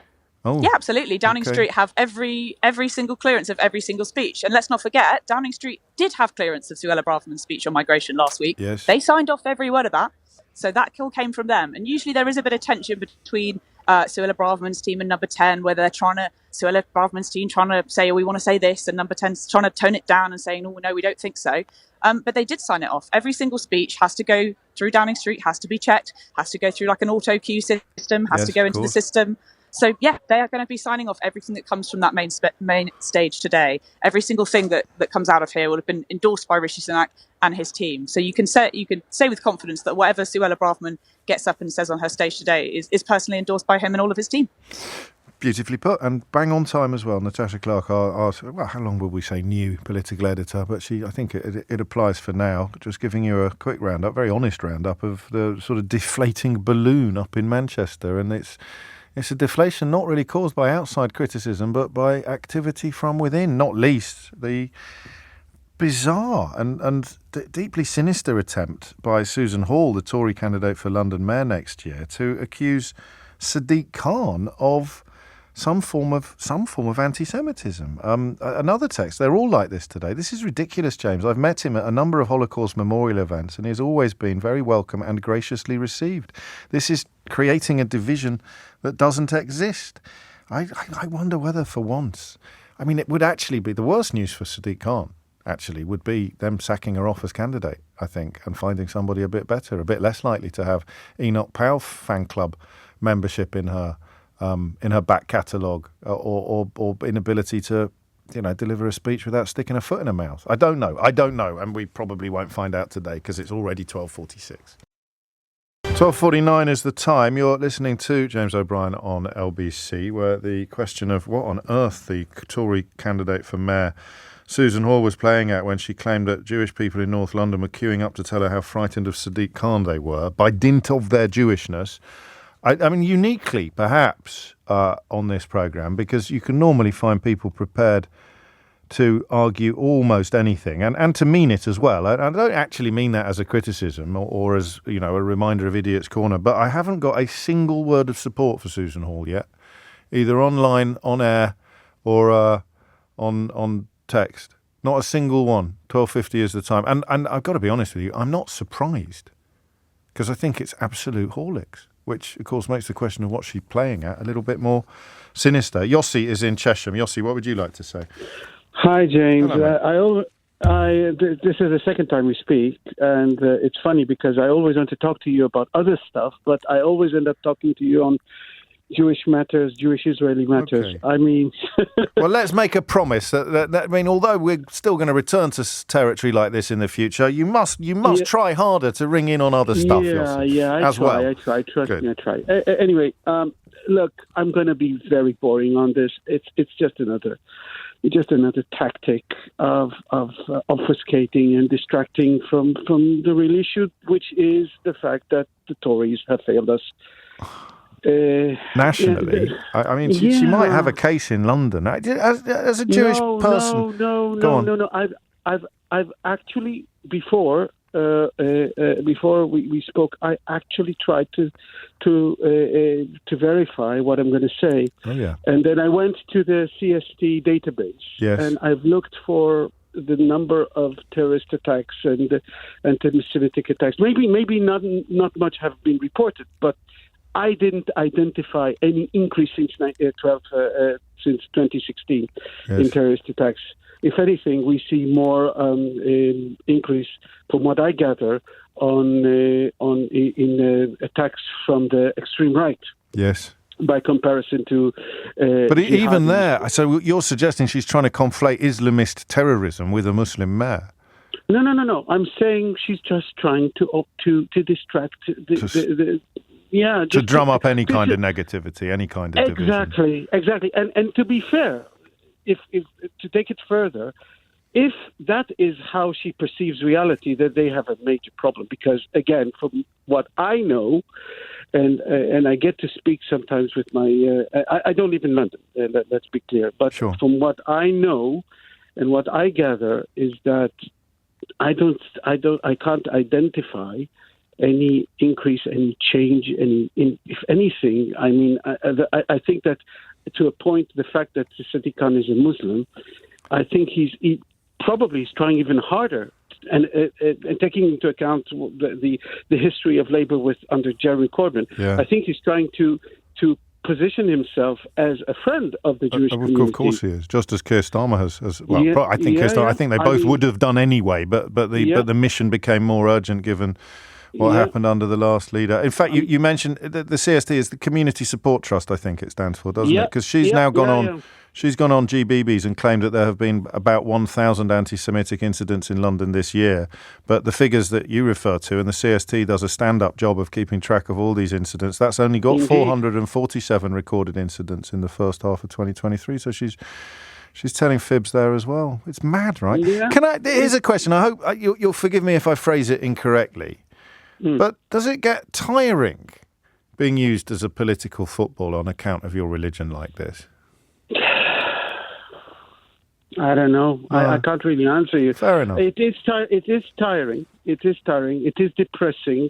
But I mean, I suppose it's not unique to the Jews. I think no, that's true. The same is true of gays. The same the gay community. The same is true of we've listened to what our illustrious Home Secretary did. Yes. I mean, in my case, I think it's a bit more complicated because I also happen to be Israeli. Sure.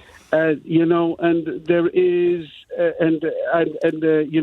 whenever I go to Israel, I'm involved in the massive demonstrations. I don't know if you're aware of what's going on in Israel at the moment. Not as aware as you, but I'm not completely ignorant. Yeah. So you mean demonstrations against the government? Yes. And I find myself in a position where I'm utterly against the horrible government that is today in Israel. That is, by the way, using the same ploys as the Tories, as in distracting, creating, agitating hatred and all that kind of stuff. So the fact that Jews and the Israeli situation is being used, maybe not as much here, but it's being conflated, especially in the extreme. So you're getting it from both sides, really. You're getting conflated with the government from one side, and you're protesting against it. You're being a critic of it on the other. Well, she said she'll never apologise for standing up for the Jewish community in the last few minutes, because she won't apologise for her comments and doesn't regret making them. So there it is, a real-time, live doubling down, Yossi. Let me tell her that in 3 words: thanks, or 4 thanks, but no thanks. 4 words, you're correct. Thank you, Yossi. 12:55, rather more than 4 words that some of these people take. I'm not going to take votes yet, but I am going to take nominations.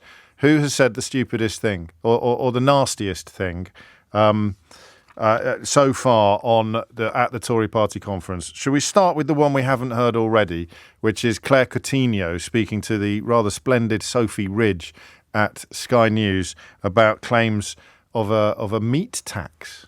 I just want to read a bit of your speech to you, because there was one section of it that really struck me. You said, it's no wonder Labour seems so relaxed about taxing meat. So Keir Starmer doesn't eat it, and Ed Miliband is clearly scarred by his encounter with a bacon sandwich. You didn't write that, did you?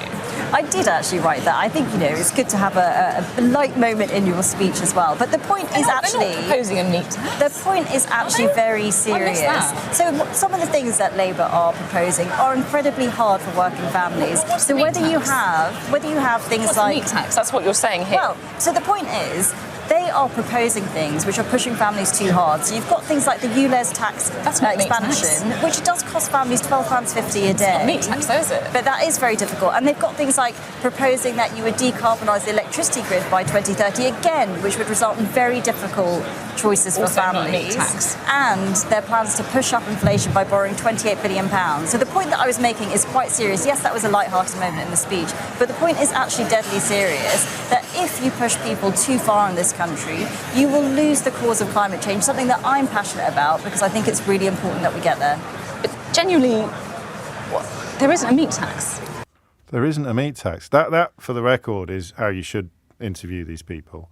You just keep hitting them with the fact that they have lied. They have made something up. They have invented a meat tax. And you can hear Claire Coutinho desperately trying to ride roughshod over the interviewer there and failing miserably.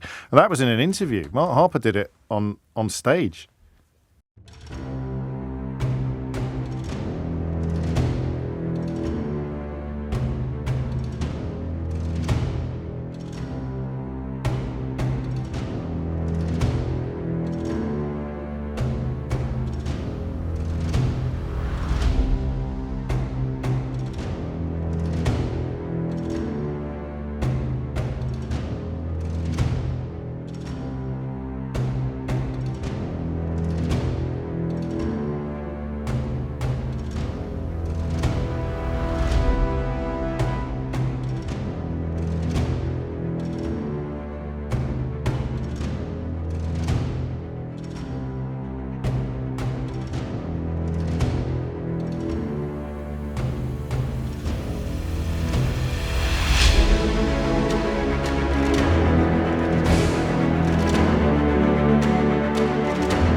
But what is different, what is sinister, and what we shouldn't tolerate is the idea that local councils can decide how often you go to the shops and that they ration who uses the roads and when, and they police it all with CCTV.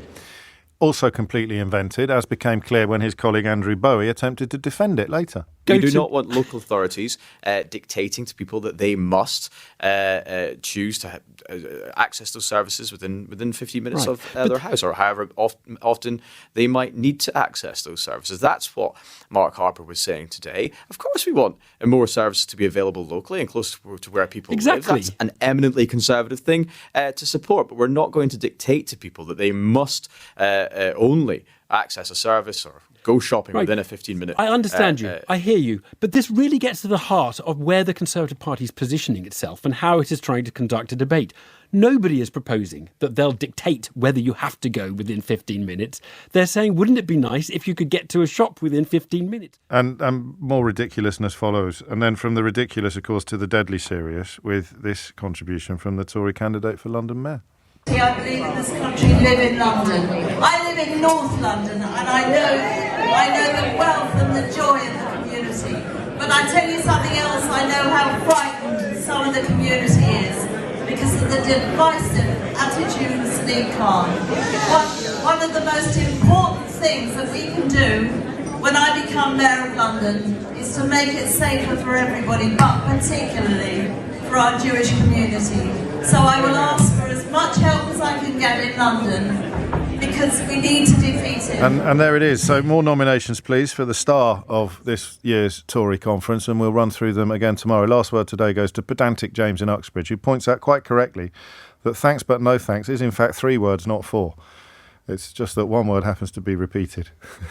I don't know, it's almost like a riddle. If you missed any of today's show, you can listen back on Catch Up on Global Player, where you can, of course, rewind live radio or enjoy the whole show podcast. You'll also find all of our shows there, all LBC's shows to catch up on, as well as the world's biggest podcasts. And remember, my interview with Naomi Klein this week speaks to a lot of the issues we touched on in the first hour. Rewind live radio on Global Player. Download for free from your app store or head to globalplayer.com. Coming up at 4 on LBC, it's Tom Swarbrick, but now it's time for Sheila Fogarty. Now it's time for Sheila Fogarty. Now it's time for Sheila Fogarty. Now it's time for Sheila Fogarty. Now it's time for Sheila Fogarty. Now it's time for Sheila Fogarty. Now it's time for Sheila Fogarty. Now it's time for Sheila Fogarty. Now it's time for Sheila Fogarty. Now it's time for Sheila Fogarty. Now it's time for Sheila Fogarty. Now it's time for Sheila Fogarty. Now it's time for Sheila Fogarty. Now it's time for Sheila Fogarty.